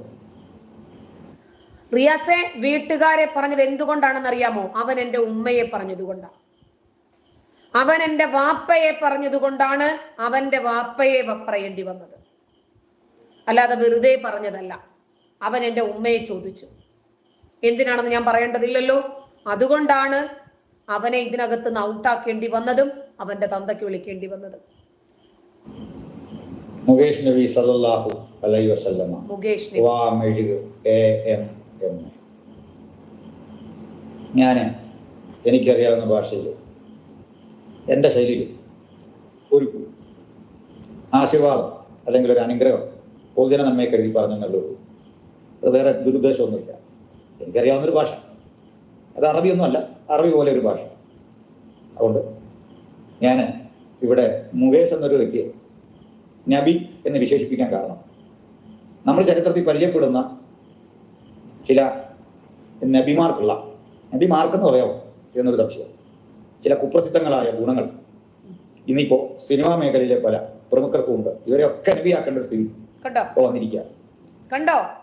സിനിമാ മേഖലയിലെ സകലമാന കാമഭ്രാന്തന്മാരെയും പീഡനവീരന്മാരെയും നബിമാരാക്കേണ്ടുന്ന ഒരു സാഹചര്യമാണ് ഇന്ന് നിലവിലുള്ളത് എന്ന് ക്രിസ്ത്യൻ പാസ്റ്റർമാർ വന്ന് പറയുമ്പോൾ നിനക്കൊക്കെ ഉളുപ്പില്ലാതെ നിന്ന് കേട്ടുകൊടുക്കേണ്ടി വരും. കാരണം നമ്മുടെ കിതാബിനകത്തുള്ളതും ആ കിതാബ് പഠിച്ചതും പഠിപ്പിക്കുന്നതുമായ ഇത്തരം കാമഭ്രാന്തന്മാരും വെറിയന്മാരും മക്കളോട് ചെയ്യുന്നത് നിരന്തരം വാർത്തകളാകുന്നു. അത് നമ്മൾ കാണുന്നു, അറിയുന്നു, പഠിക്കുന്നു. അപ്പോൾ ഇവര് പറയുമ്പോഴേ ഇവരുടെ കഴുത്ത് വെട്ടാൻ പോയിട്ട് കാര്യമില്ല. കേസുകൾ കൊടുത്ത് ഇവരെ കുടുക്കാൻ ശ്രമിച്ചിട്ട് കാര്യമില്ല. മദ്രസകൾ ബാൻ ചെയ്യണം. മദ്രസകളിൽ പഠിപ്പിക്കുന്ന ഇത്തരം പീഡനവീരന്മാരുടെ സൂന മുഴുവനും വെട്ടിക്കളയാൻ ഈ രാജ്യത്ത് നിയമമുണ്ടാകണം. അതും പബ്ലിക്കായിട്ട് കൊണ്ടുവന്ന് നിരത്തി നിർത്തി ജുമാ നമസ്കാരം വെള്ളിയാഴ്ചത്തെ അതിനുശേഷം തന്നെ അങ്ങനെ ചെയ്യാൻ ഒരു നിയമം ഉണ്ടാകണം. ഒരു 10 സുനയെ പോകൂ, 10 പേർക്ക്. ബാക്കിയുള്ളവർ അത് ഉദ്ധരിക്കുന്ന സമയത്തൊന്ന് പൊത്തിപ്പിടിച്ച് അടക്കി നിർത്തിക്കോളും. മാതൃകാപരമായി ശിക്ഷിക്കാൻ പറ്റുന്ന സംവിധാനം ഇവിടെ വേണം. 5 വയസ്സും 10 മാസവും മാത്രം പ്രായമുള്ള കുഞ്ഞൈഷയെ 53-കാരൻ കണ്ടപ്പോൾ അവളെ കെട്ടണമെന്ന് തോന്നിയത് അന്നൊരു ആയിഷ കമ്മീഷൻ റിപ്പോർട്ട് ഇല്ലാതെ പോയത് കൊണ്ടാണ്. അല്ലെങ്കിൽ ആയിഷ മിടുക്കിയാണ്, തീർച്ചയായിട്ടും അവിടെ പോയി പരാതിപ്പെടുമായിരുന്നു. ഇനിയെങ്കിലും മദ്രസകളിൽ ഉണ്ടാകണ്ടേ ആയിഷ കമ്മീഷൻ റിപ്പോർട്ട്? ഇപ്പോൾ ഹേമ കമ്മീഷന്റെ റിപ്പോർട്ട് പുറത്തു വന്നതോടെ ചില പദങ്ങൾ മെഴുക്, ഉരുക്ക്, ഇങ്ങനെയുള്ള ഒത്തിരി പദങ്ങൾ ഇപ്പോൾ നമ്മുടെ പൊതു നീക്കണ്ടുവിൽ സ്ഥാനം പിടിച്ചിരിക്കുകയാണ്. ഈ ഘട്ടത്തിൽ എന്നെ ഏറെ അത്ഭുതപ്പെടുത്തിയത് അലിയാർ കാസിമി എന്ന ഒരു ഉസ്താദിന്റെ പ്രതികരണമാണ്. ഈ അലിയാർ കാസിമി എന്ന ആള് നമ്മുടെ നാസർ മദനിയുടെ രൂപഭാവങ്ങളോട് ഏറെ സാമ്യമുള്ള ആളും സ്വഭാവ മഹിമയും ഏതാണ്ട് അതുപോലെ ഒക്കെ പറയുന്ന ആളുമാണ്.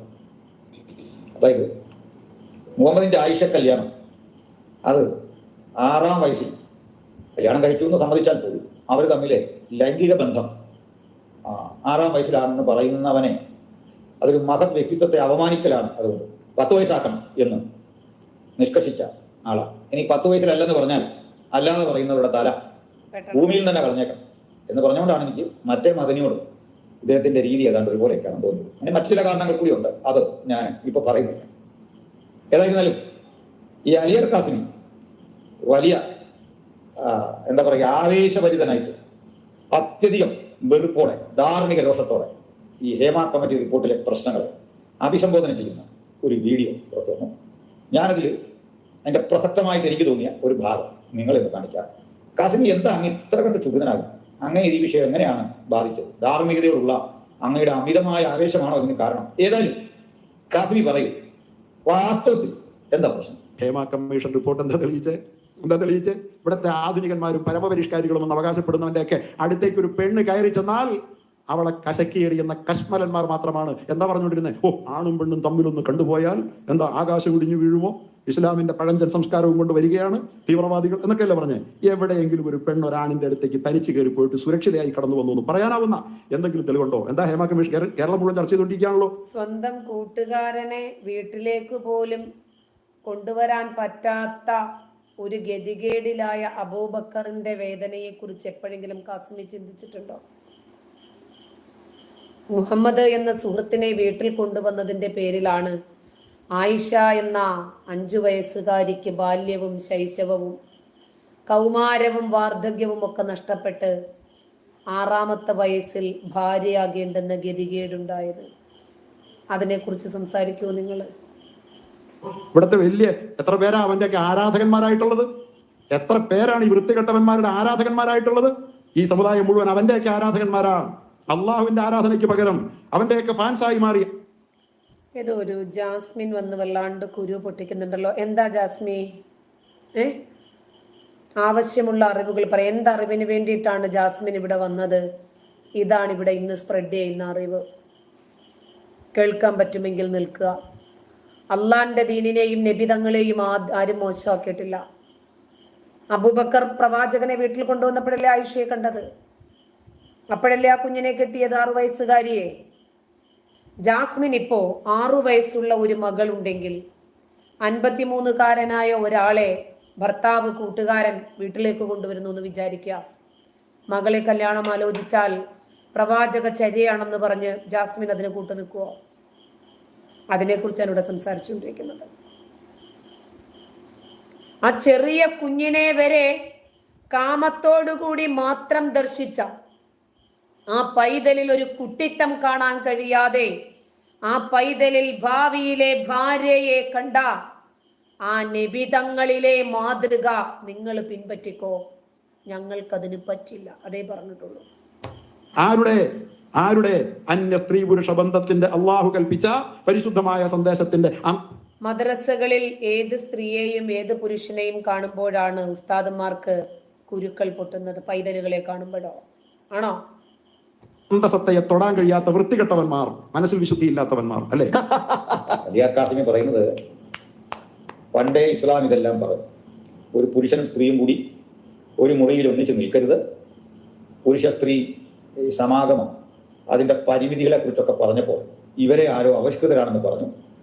അള്ളാന്റെ കിതാബിൽ ഇത് പണ്ടേ പറഞ്ഞിരുന്നു. അപ്പോൾ സ്ത്രീയും പുരുഷനും ഒരുമിച്ച് യാത്ര ചെയ്താൽ എന്താ, കൈകൊടുത്താൽ എന്താ വിഷയം എന്നൊക്കെ പരിഷ്കാരികൾ ചോദിച്ചു.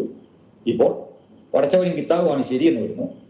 അതുകൊണ്ട് ബാക്കി ഇതിൽ അകപ്പെട്ടു പോയവരെ സിനിമയുടെ ഫാൻസ് അസോസിയേഷന് ഒക്കെ ഇങ്ങനെ നന്നായിട്ട് അദ്ദേഹം വിമർശിക്കുകയാണ്.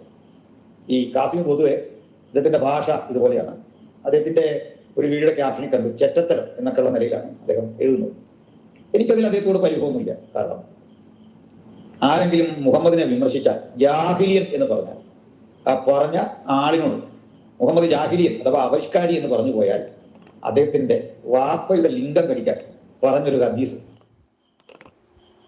ഹദീസുണ്ട്, വാപ്പയുടെ ലിംഗം കടിക്കാൻ.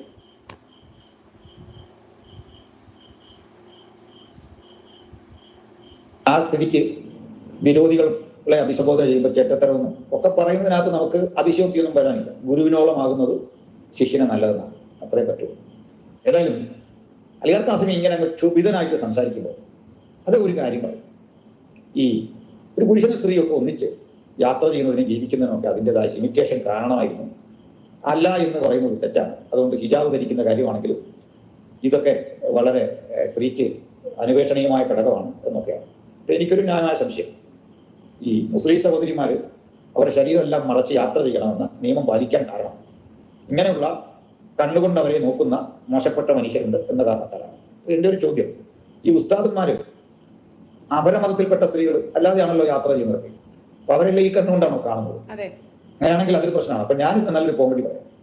ഏതായാലും നിങ്ങൾ ഈ പറയുന്നത് കേട്ട് മുസ്ലിം സമൂഹത്തിലെ കുറേ സ്ത്രീകൾ അംഗീകരിക്കുന്നുണ്ടാവാം. അവരങ്ങനെ മറച്ചുകൊണ്ട് അവരുടെ സ്വാതന്ത്ര്യം, അതിലൊന്നും ഇവിടെ എതിരില്ല. എന്നാൽ മറുവശത്ത് ഇന്ത്യയിലെ ഭൂരിപക്ഷം സ്ത്രീകളും ഇങ്ങനെ ശരീരം മുഴുവൻ മറച്ചൊന്നുമല്ല പോകുന്നത്. അപ്പൊ അത് കാണുമ്പോഴൊക്കെ ഉസ്താദ്മാർക്കോ നിങ്ങൾക്കോ പ്രശ്നം ഉണ്ടെങ്കിൽ നിങ്ങൾ കണ്ണു മൂടുകയല്ലേ ചെയ്യണ്ടേ? നിങ്ങളാണ്. പട്ടിക്ക് പേ പിടിച്ചാൽ പട്ടിയെ തല്ലിക്കൊല്ലണം, അതല്ലെങ്കിൽ പൂട്ടിയിട്ട് ചികിത്സിക്കണം. ലോകത്തുള്ള എല്ലാ മനുഷ്യരും പുറത്തിറങ്ങരുത് എന്ന് പറയാൻ പറ്റും. ഉസ്താദന്മാരുടെ കണ്ണിനാണ് പ്രശ്നം. കണ്ണു മൂടി കെട്ടി വഴിയെ പോകുന്നത്. അല്ല, നിങ്ങൾ യാത്ര ചെയ്യും, നിങ്ങൾ വീട്ടിലിരിക്കണം. ഇതാണ് ചെയ്യുന്നത്. അതായത് ഞരമ്പ് രോഗികൾ ഇങ്ങനെ ഒത്തിരി ഉണ്ടെങ്കിൽ അവൻ പൊതുജന സമക്ഷത്തു നിന്ന് മാറുക, അല്ലെങ്കിൽ അതിനുള്ള ട്രീറ്റ്മെന്റ് എടുക്കുക, അതൊക്കെയാണ് വേണ്ടത്. അല്ലാതെ സമൂഹം മുഴുവൻ ഇങ്ങനെ എഴുതി വെച്ച കിതാബിൽ ഏതാണ്ട് വേറെദോഷങ്ങൾ അതേപടി അംഗീകരിക്കണമെന്നൊക്കെയുള്ള തിട്ടുകൾ അതൊന്നും വിജയിക്കാൻ പോകില്ല. ഇനിയുള്ളത് ഇതൊക്കെ ഇങ്ങനെ പറയാം. അതായത് അള്ളാഹിന്റെ കിതാബിലോ എവിടേക്കോ ഇങ്ങനെ ഉണ്ട്, എങ്ങനെ സ്ത്രീകൾ അവരെ ഇങ്ങനെ ഒന്നിച്ച് റൂമിൽ നിൽക്കരുതെന്നോ ഒരുമിച്ചുള്ള സമ്പർക്കത്തിൽ ഇടവരരുതെന്നും ഒക്കെയുള്ള കാര്യങ്ങളുണ്ടെന്നും അദ്ദേഹം പറയും. അങ്ങനെ വന്നപ്പോൾ ചില അപകടങ്ങൾ ഉണ്ടായി വാസ്തവത്തിലുണ്ട്. എനിക്ക് തോന്നുന്നു ഈ ഇങ്ങനെ പടച്ചവനുടെ തീരുമാനം എടുക്കാൻ അലിയാർ കാസിമിമാരെ പോലുള്ള ഉസ്താദുമാർ എടുത്ത് പറയാൻ പ്രേരകമായൊരു സംഭവം ഖുറാനിൽ തഹ്രീം എന്ന അധ്യായത്തിലുണ്ട്, 66. ഞാൻ ഈ അധ്യായം മറക്കത്തില്ല. എന്റെ കാരണം നമുക്കറിയുന്നതാണത്, അറിയാലോ. പ്രവാചകൻ 63-66 ഖുറാനിലെ കുപ്രസിദ്ധങ്ങളായ 2 സംഭവങ്ങൾ. അത് ഞാൻ മുമ്പ് പലതവണ പറഞ്ഞിട്ടുള്ളതുകൊണ്ട് തൽക്കാലം വിടുന്നു. അപ്പോൾ അലിയാർ കാസിമി പറയുന്നു, ഇങ്ങനെ ഒന്നിച്ച് സ്ത്രീയും പുരുഷനും ഒക്കെ അടുത്തിടപഴകുമ്പോൾ ഉണ്ടാകാവുന്ന ചില ഭവിഷ്യത്തുകൾ, അതിന്റെ ഒരു ഉദാഹരണമാണ് ഇപ്പോൾ AMMAയിൽ സംഭവിക്കുകയും മെഴുകും മുകേഷും സിദ്ധിക്കും ഇങ്ങനെയുള്ള ചില പദങ്ങളും ഒക്കെ കയറി വരുന്നത്. ഇനി നമുക്ക് എന്താണ് ഈ പ്രശ്നം? ഇദ്ദേഹത്തിന് ഇങ്ങനെ പറയാൻ പ്രേരകമായ ഒരു ഉദാഹരണം ഖുറാനിലുള്ളത് നമ്മുടെ ബഹുമാനപ്പെട്ട മറ്റൊരു മദനി സംസാരിക്കും. ഈ മദനിയുടെ ഇപ്പം ശാന്തപ്രകൃതമാണല്ലോ. ഈ മറ്റു തവണ മദനിമാരെ പോലെ ഭീകര രൂപികളോ ഭീകരമായ വിധത്തിൽ തലവെട്ടി ഫുട്ബോൾ പോലെ തെറിപ്പിക്കണമെന്നോ ഊമത്ത് വെക്കരുതെന്ന് പറയുന്ന ആളൊന്നുമല്ല, ഒരു മിതവാദിയാണ്. അതുകൊണ്ട് ഹാരിസ് മദനി അങ്ങ് പറയൂ, എന്താണ് നമ്മുടെ ഈ ഉസ്താദിനെ ഇങ്ങനെ പ്രകോപിപ്പിച്ച കാര്യം? താങ്കളൊന്ന് പറഞ്ഞു. ജാസ്മിൻ സിറാജ്, എന്താണ് നിങ്ങൾ ചർച്ച ചെയ്ത് ഈ പ്രശ്നം പരിഹരിക്കുമോ?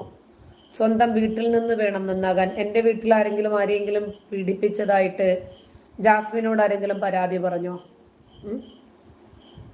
എൻ്റെ സഹോദരന്മാരാരെങ്കിലും ഞങ്ങൾ സഹോദരിമാരെ പീഡിപ്പിച്ചു എന്ന് പരാതി പറഞ്ഞോ?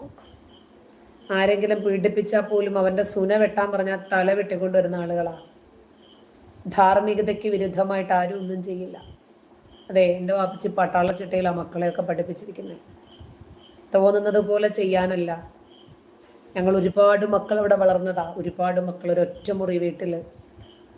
ഞങ്ങളുടെ സഹോദരന്മാർ ഞങ്ങളെ ആരെയും അങ്ങനെയൊന്നും ചെയ്തിട്ടില്ല, ചെയ്യത്തുമില്ല.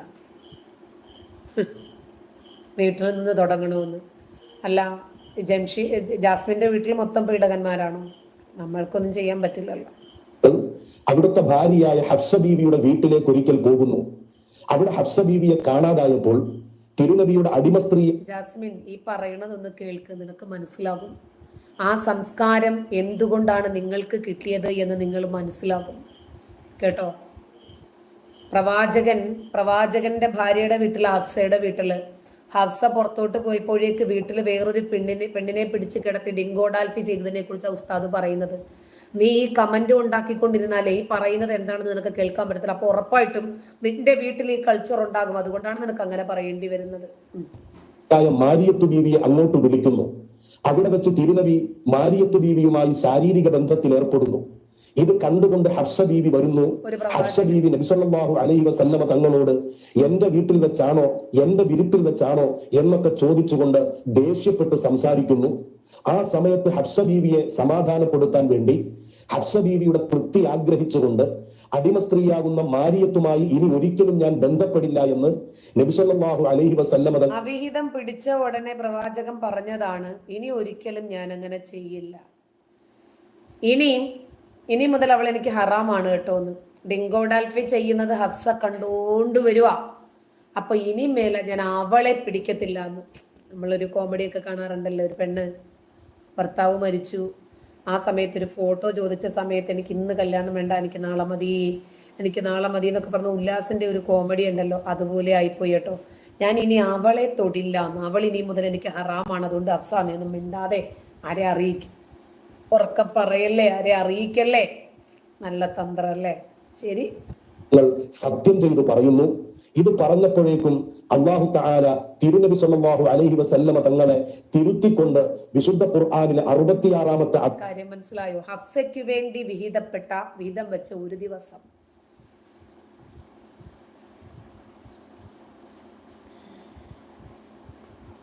റിയാസ് കമന്റ് ബോക്സിൽ തന്നെ എന്തൊരു വർഗീയതയല്ല റിയാസെ, ഉള്ള കാര്യം പറയൂ. അപ്പൊ നിങ്ങൾക്ക് തുള്ളൽ വരുന്നത് നമ്മുടെ കുഴപ്പമല്ല.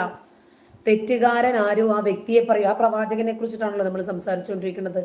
നമ്മൾ ജീവിക്കുന്നത് ജനാധിപത്യ രാജ്യത്താണ്. അത് തന്നെയാണല്ലോ ഞങ്ങൾക്ക് നിങ്ങളോടും പറയാനുള്ളത്. ഇത് ഇസ്ലാമിക രാജ്യമല്ല. ഇവിടെ ഈ നിയമം ബാധകമല്ല. ഈ നിയമം ഇവിടെ നിങ്ങൾ കൊണ്ടുവരാൻ ശ്രമിക്കല്ലേ, നടപ്പില്ല. മദ്രസകൾ ഒരു ഓഡിറ്റിങ്ങിന് തയ്യാറാക്കണം. മദ്രസകളിലെ കുട്ടികൾക്ക് കൗൺസിലിംഗ് ചെയ്യണം. ജാസ്മി, നീ എന്റെ തല മറയ്ക്കാൻ ശ്രമിക്കണ്ട. ഞാൻ ഈ മതം ഉപേക്ഷിച്ച ആളാ. നീ നിർബന്ധിപ്പിച്ചിട്ട് എന്നെ കൊണ്ട് തലയിൽ ഇടിപ്പിക്കേണ്ടതല്ല ഈ വസ്ത്രം. നിങ്ങളൊക്കെ എന്നായിരിക്കും അല്ലെ ഈ മദ്രസ ബുദ്ധിയിൽ നിന്നും ഒന്ന് പുറത്തു വരുന്നത്? അധ്യായമായ തഹ്രീം സൂറത്തിന്റെ ആദ്യത്തെ വചനങ്ങൾ അവതരിപ്പിക്കുന്നു. അപ്പോൾ ഹാരിസ് മദനി വളരെ കൃത്യമായിട്ട് കാര്യം പറഞ്ഞു. ഈ കാര്യങ്ങൾ പറയുന്നുണ്ട്. ഇങ്ങനൊരു സംഭവം ആയിരിക്കണം ഒരുപക്ഷെ ഒന്നിച്ചൊരു മുറി വരും എന്നൊക്കെ പറയാൻ കാരണം അല്ല, ഈ സ്വന്തം ഭാര്യയുടെ വിരിപ്പിൽ വെച്ച് വേലക്കാരിയോടൊപ്പം ഒരാൾ ശയിച്ചാൽ അതിനെന്ത് പേരാണ് പറയുക?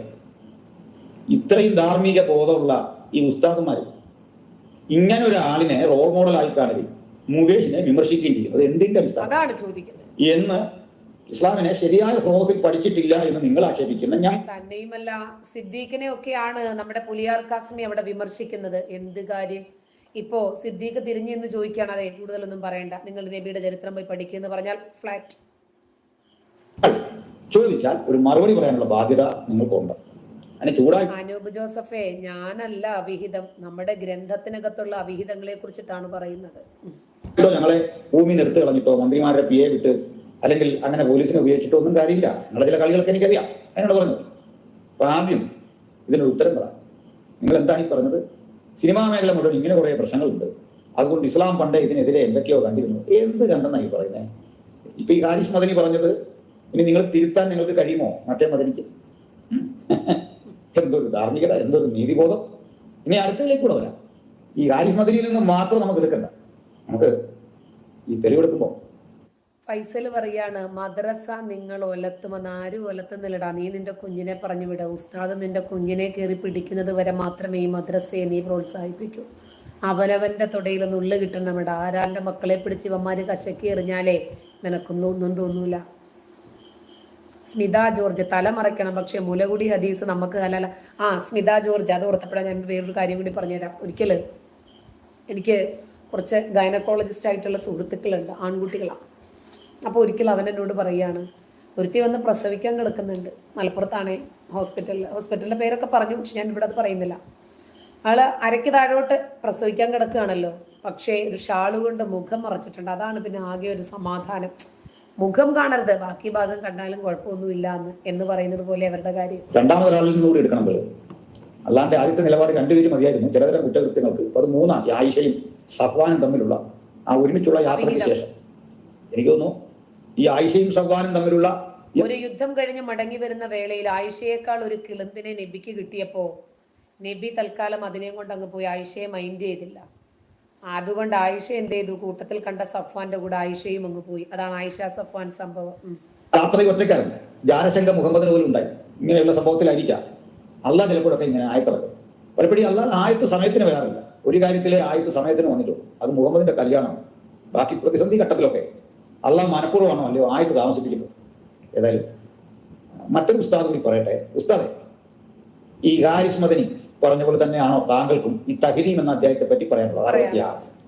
അങ്ങനെയാണെങ്കിൽ നമുക്ക് അങ്ങനെയും തന്നെ കേൾക്കാം. താങ്കൾ പറയൂ. ഹഫ്സ റളിയല്ലാഹു അൻഹയുടെ വീട്ടിൽ വെച്ച് പ്രവാചകൻ തന്റെ ഈ അടിമ സ്ത്രീയുമായി ശാരീരിക ബന്ധത്തിൽ ഏർപ്പെടുന്നത്.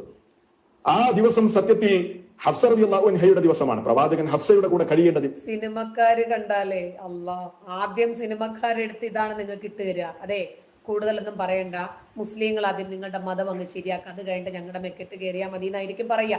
ഇനിയും സർക്കാരിനോടും അവർക്ക് പറയാം, ആദ്യം ഈ ഗ്രന്ഥത്തിലുള്ള വസ്തുതകളും മദ്രസയിൽ നടക്കുന്ന പീഡനങ്ങളെ കുറിച്ചും നിങ്ങൾ ഒരു ഒത്തുതീർപ്പുണ്ടാക്കുക, അത് കഴിഞ്ഞിട്ട് ഞങ്ങളെ കുറിച്ച് പറഞ്ഞാൽ മതി എന്ന് പറഞ്ഞാൽ എന്തോ ചെയ്യും. ഹഫ്സയുടെ വീട്ടിൽ വെച്ചുമാണ് ഇത് നടക്കുന്നത്. അങ്ങനെ ഹഫ്സ തന്റെ പിതാവിന്റെ അടുക്കലേക്ക് പോയി തിരിച്ചു വരുമ്പോൾ പ്രവാചകൻ സല്ലല്ലാഹു അലൈഹി വസല്ലം ഈ രൂപത്തിൽ തന്റെ അടിമ സ്ത്രീയുമായി ബന്ധത്തിലേർപ്പെട്ട വിവരം ഹഫ്സ റളിയല്ലാഹു അൻഹ അറിഞ്ഞപ്പോൾ സ്വാഭാവികമായും അറിഞ്ഞ നല്ല ഉസ്താദേ, മാരിയത്തുൽ കിബ്തി എന്ന് പറയുന്ന സ്ത്രീ എന്താണെങ്കിലും പറയില്ല, അതെ ഞാൻ നിങ്ങളുടെ ഭർത്താവുമായിട്ട് കഴിഞ്ഞിട്ട് ഇരിക്കുവാണ് കേട്ടോ എന്ന് പറയില്ല. ഭർത്താവും പറയില്ല, ഹഫ്സ നീ പോയ സമയത്ത് ഞാൻ ഇങ്ങനെ ഒരു കളി കളിച്ചു എന്നും പറയില്ല. ഹഫ്സ കണ്ടുകൊണ്ട് വന്നു എന്നല്ലേ ഹദീസ് ഉള്ളത്. പിന്നെയും നിങ്ങൾ എന്തിനാണ് ഈ വെളുപ്പിക്കാൻ ശ്രമിക്കുന്നത്? എനിക്കും സംശയമുണ്ട് സ്മിത ജോർജെ, ഇവരെങ്ങാനും ഇസ്ലാമിക ചരിത്രങ്ങൾ വല്ലതും വായിച്ചിട്ടുണ്ടാകുമോ സിനിമക്കാര്? ഞാനും ചിന്തിക്കാറുണ്ടത്. പ്രകടിപ്പിച്ചു അവർ അല്ലാഹുവിന്റെ പ്രവാചകനോട് പറഞ്ഞോ, നബിയെ നിങ്ങൾ ഇങ്ങനെ ചെയ്തത് അത് അവർക്ക് അനിഷ്ടമായി എന്ന് പ്രവാചകൻ സല്ലല്ലാഹു അലൈഹി വസല്ലമക്ക് മനസ്സിലായി. അപ്പോൾ തന്നെ അല്ലാഹുവിന്റെ പ്രവാചകൻ അവരെ പ്രയാസപ്പെടുത്തേണ്ടതില്ല എന്ന നിലക്ക് തന്നെ അവിടുന്ന് പറഞ്ഞു, ഫഇന്നഹ ഹറാമുൻ അലയ്യ, എങ്കിൽ ഇനി ഞാൻ അവരുമായി ഒരിക്കലും ശാരീരിക ബന്ധത്തിൽ ഏർപ്പെടുകയില്ല, ഞാനത് എനിക്ക് നിഷിദ്ധമാക്കി. എന്നാൽ നിങ്ങൾ പിണങ്ങേണ്ടതില്ല, നിങ്ങൾ അതിന്റെ പേരിൽ വിഷമിക്കേണ്ടതില്ല എന്ന് എന്റെ ഭാര്യയോട് സല്ലല്ലാഹു അലൈഹി വസല്ലം പറഞ്ഞു. ഇവിടെ ശ്രദ്ധിക്കേണ്ടത്, ഒരിക്കലും ഹഫ്സ പറഞ്ഞു ഒരു അവിഹിതം പിടിച്ചു, അപ്പൊ നബി പറഞ്ഞു ഞാൻ ഇനിയും മേലിൽ അവളെ തൊടത്തില്ല. അപ്പൊ അള്ളാഹു ആയത്തിറക്കിയിട്ട് പറയാണ്, നിന്നോട് ആരടാ അവളെ തൊടരുതെന്ന് പറഞ്ഞാൽ പറഞ്ഞു. പഠിച്ചവൻ ആയത്തിറക്കുക, നിന്റെ ഭാര്യമാരുടെ തൃപ്തിക്ക് വേണ്ടി ഞാൻ നിനക്ക് അനുവദിച്ചു തന്ന അവിഹിതങ്ങൾ, അത്തരം ലൈംഗിക വീഴ്ചകൾ ഇതിനാണ് വേണ്ടെന്ന് പറയുന്നത്. ഞാനിവിടെ കണ്ട് ആസ്വദിച്ചിരിക്കുവായിരുന്നു ആകാശത്തെ. നല്ല പഠിച്ചു ഇല്ല നിങ്ങൾ. പക്ഷേ അല്ലാഹു സുബ്ഹാനഹു വ തആല പ്രവാചകന്റെ ആ നിലപാടിനെ തിരുത്തി വാനലോകത്ത് നിന്ന് ഭൂവനത്തിലേക്ക് വിശുദ്ധ ഖുർആനിൽ വചനം അവതരിപ്പിച്ചു. എടുത്ത് പരിശോധിച്ചു നോക്കൂ. വിശുദ്ധ ഖുർആനിലെ 66-ാം അധ്യായം സൂറത്തു തഹ്രീമിലെ 1-ാമത്തെ വചനം തന്നെ അതാണ്. എന്താ അല്ലാഹു പറഞ്ഞത്? യാ അയ്യുഹൻ നബിയ്യു ലിമ തുഹരിമു മാ അഹല്ലല്ലാഹു ലക. രണ്ട് ഒരേ സംഭവം രണ്ടുപേര് ഒരുപോലെ വിശദീകരിക്കുന്നു. ഇനി എന്റെ ചോദ്യം, ഇങ്ങനെ ഒരു മനുഷ്യനെ അനുധാവനം ചെയ്യുന്ന ഇത്തരത്തിലെ തലപ്പാവുകാർ നിങ്ങൾക്ക് ഈ പറയപ്പെടുന്ന സിനിമാ മേഖലയിലോ ലോകത്തെവിടെയും നടക്കുന്ന തെറ്റായ പ്രവണതകളെ വിമർശിക്കാൻ നിങ്ങളുടെ റോൾ മോഡലാണ്. ഇനിയും വേറെ ചില കാര്യങ്ങളെ കൂടി പറയാനുണ്ട്. ഖുർആന്റെ 23-ാം അധ്യായം 6-ാമത് വചനം അല്ലെങ്കിൽ ആയത്ത്, തങ്ങളുടെ ഭാര്യമാരുമായോ തങ്ങളുടെ അധീനത്തിലുള്ള അടിമ സ്ത്രീകളുമായോ ഉള്ള ബന്ധമൊഴികെ അവർ ആക്ഷേപാർഹരല്ല. എന്ന് വെച്ചാൽ അടിമ സ്ത്രീയോടൊപ്പം അവരുടെ ശരീരം പങ്കിടുന്നത് തെറ്റല്ല എന്ന് പഠിപ്പിച്ച ഒരു മാന്യന്റെ പേരല്ലേ ഈ അള്ളാഹു അല്ലെങ്കിൽ മുഹമ്മദ്, ആര് വായിക്കൊള്ളട്ടെ. എന്നാൽ എന്റെ ചോദ്യം, ഇന്ത്യ പോലൊരു രാജ്യത്ത് നിങ്ങൾക്ക് ഇതിനെന്താ ധൈര്യം ഇല്ലത്? അല്ലെങ്കിൽ ഖുർആനിൽ ഏത് വചനത്തിലാണ് ഒരു അമുസ്ലിം രാജ്യത്ത് മുസ്ലിം താമസിച്ചാൽ അവന് ശരിയാ നിയമങ്ങളാണോ പ്രധാനം, ആ ചെന്ന രാജ്യത്തിലെ നിയമങ്ങളാണോ? എങ്ങനെയാണ് നിങ്ങൾ തീരുമാനം കൈക്കൊള്ളുക? നിങ്ങളുടെ വീട്ടിലൊരു വേലയ്ക്ക് വരുന്ന പെണ്ണ്, അതല്ലെങ്കിൽ വലങ്കൈ ഉടമപ്പെടുത്തിയ സ്ത്രീ. ഇപ്പൊ എന്നെ ഈ വലങ്കൈ ഉടമപ്പെടുത്തൽ ഇല്ലാത്തത് നിങ്ങൾക്കറിയട്ടെ, UAE പോലും ശിക്ഷയാണ്. അവിടെയുള്ള അവരുടെ ജോലിക്ക് നിൽക്കുന്ന സ്ത്രീകളോടൊക്കെ മോശം പെരുമാറിയാൽ അറബി ജയിലിൽ കിടന്ന യാതൊരു വിട്ടുവീഴ്ചയില്ല. അവരൊക്കെ ഒത്തിരി പരിഷ്കൃതമായ വഴിയിലൂടെ സഞ്ചരിച്ചു തുടങ്ങി. അള്ളാന്റെ കിതാബും അതിൽ പറയുന്ന വൃത്തികേടുകളും പരിഷ്കൃത ലോകം പണ്ടേ തള്ളി. മനസ്സിലാക്കിക്കൊള്ളണം. അപ്പൊ അവിടെയാണ് ഈ പറയുന്ന തരത്തിലെ ദുരാചാരങ്ങൾ. ഖുർആൻ 4-23 ഉണ്ടല്ലോ, വലങ്കൈ ഉടമപ്പെടുത്തുന്ന ആരെയൊക്കെ കല്യാണം കഴിക്കാം എന്നൊക്കെ പറയുന്ന കാര്യങ്ങളില്ലേ. അപ്പോൾ അടിമത്തത്തിനെതിരെ നിലപാടില്ല. 3 ദിവസത്തേക്ക് താൽക്കാലികമായൊരു വിവാഹം എന്നൊരു സംഭവം മുഹമ്മദ് അനുവദിച്ചു കൊടുക്കുന്നു. അതിന് മലർപ്പൊടിയോ മാവോ അതുപോലുള്ള എന്തെങ്കിലും ഒരു വസ്തു അങ്ങോട്ട് ഡബറിയായിട്ട് കൊടുത്തുകൊണ്ട് ആ സ്ത്രീയെ കല്യാണം കഴിക്കാം. അപ്പോൾ 3 ദിവസം കഴിഞ്ഞിട്ട് പിരിയാം, തലാക്ക് ചെയ്യാം. വാസ്തവത്തിൽ ഇതൊരു തരം ലൈസൻസ്ഡ് വ്യഭിചാരമല്ല.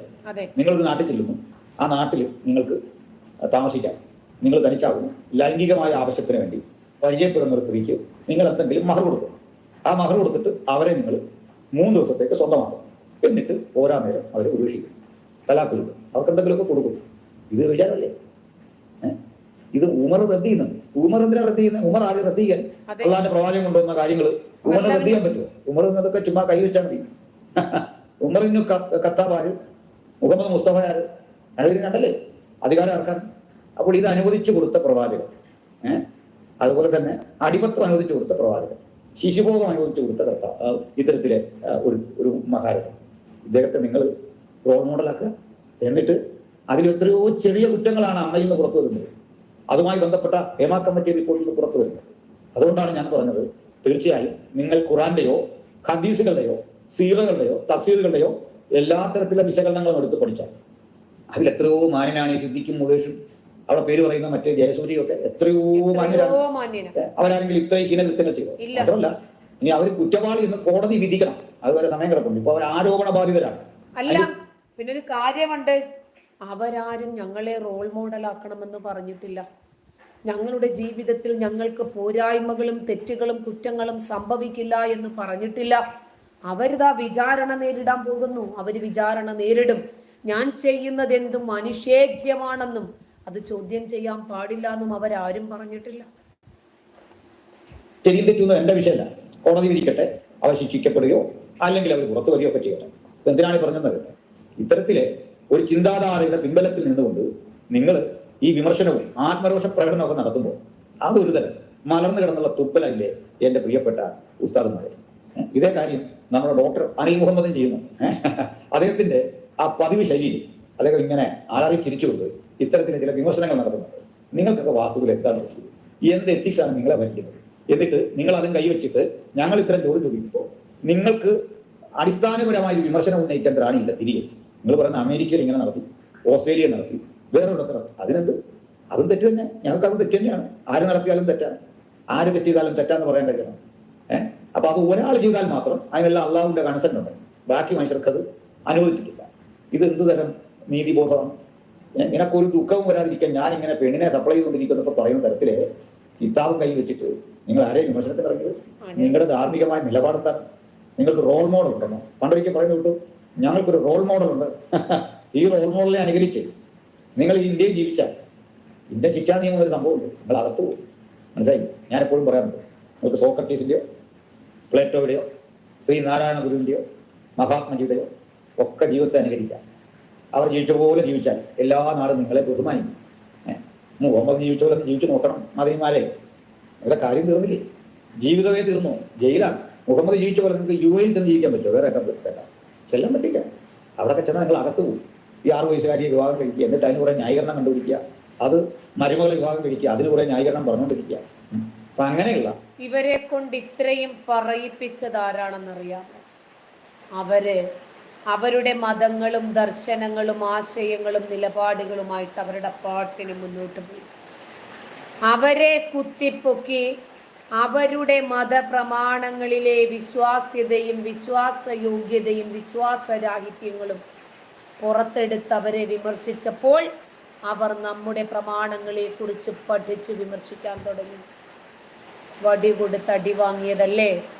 ഇനി കൊള്ളുകയല്ലാതെ മറ്റൊരു മാർഗവും ഇവിടെയില്ല. നന്ദി.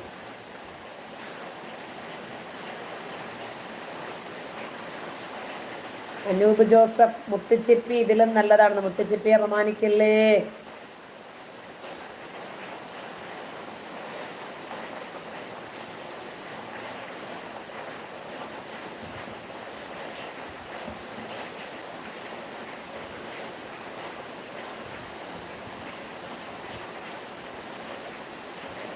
അഹമ്മദേ, ഞാൻ ആരാണ് എന്നുള്ളതല്ലല്ലോ ഇവിടുത്തെ വിഷയം. ഞാൻ പറയുന്നത് എന്താണ് എന്ന് ചിന്തിക്കണമെങ്കിൽ ഹൃദയം കൊണ്ട് ചിന്തിച്ചാൽ മനസ്സിലാകത്തില്ല, ലിംഗം കൊണ്ട് ചിന്തിച്ചാലും മനസ്സിലാകത്തില്ലടാ. തലച്ചോറ് വേണം.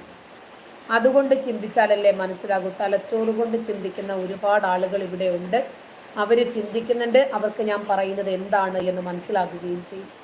അപ്പോൾ ഹേമ കമ്മീഷൻ റിപ്പോർട്ടിനെ പോലെ നമ്മുടെ നാട്ടിൽ മദ്രസകളിൽ, അറബി കോളേജുകളിൽ, ദർസുകളിൽ, മറ്റെല്ലാ ഇസ്ലാമിക സ്ഥാപനങ്ങളിലും ഒരു ആയിഷ കമ്മീഷൻ റിപ്പോർട്ട് വരുന്നതിനെ സംബന്ധിച്ച് നമുക്ക് ചിന്തിക്കാം. മഴ പെയ്യുന്നുണ്ട് AKG. അപ്പോൾ നമുക്ക് വീണ്ടും കാണാം. നന്ദി.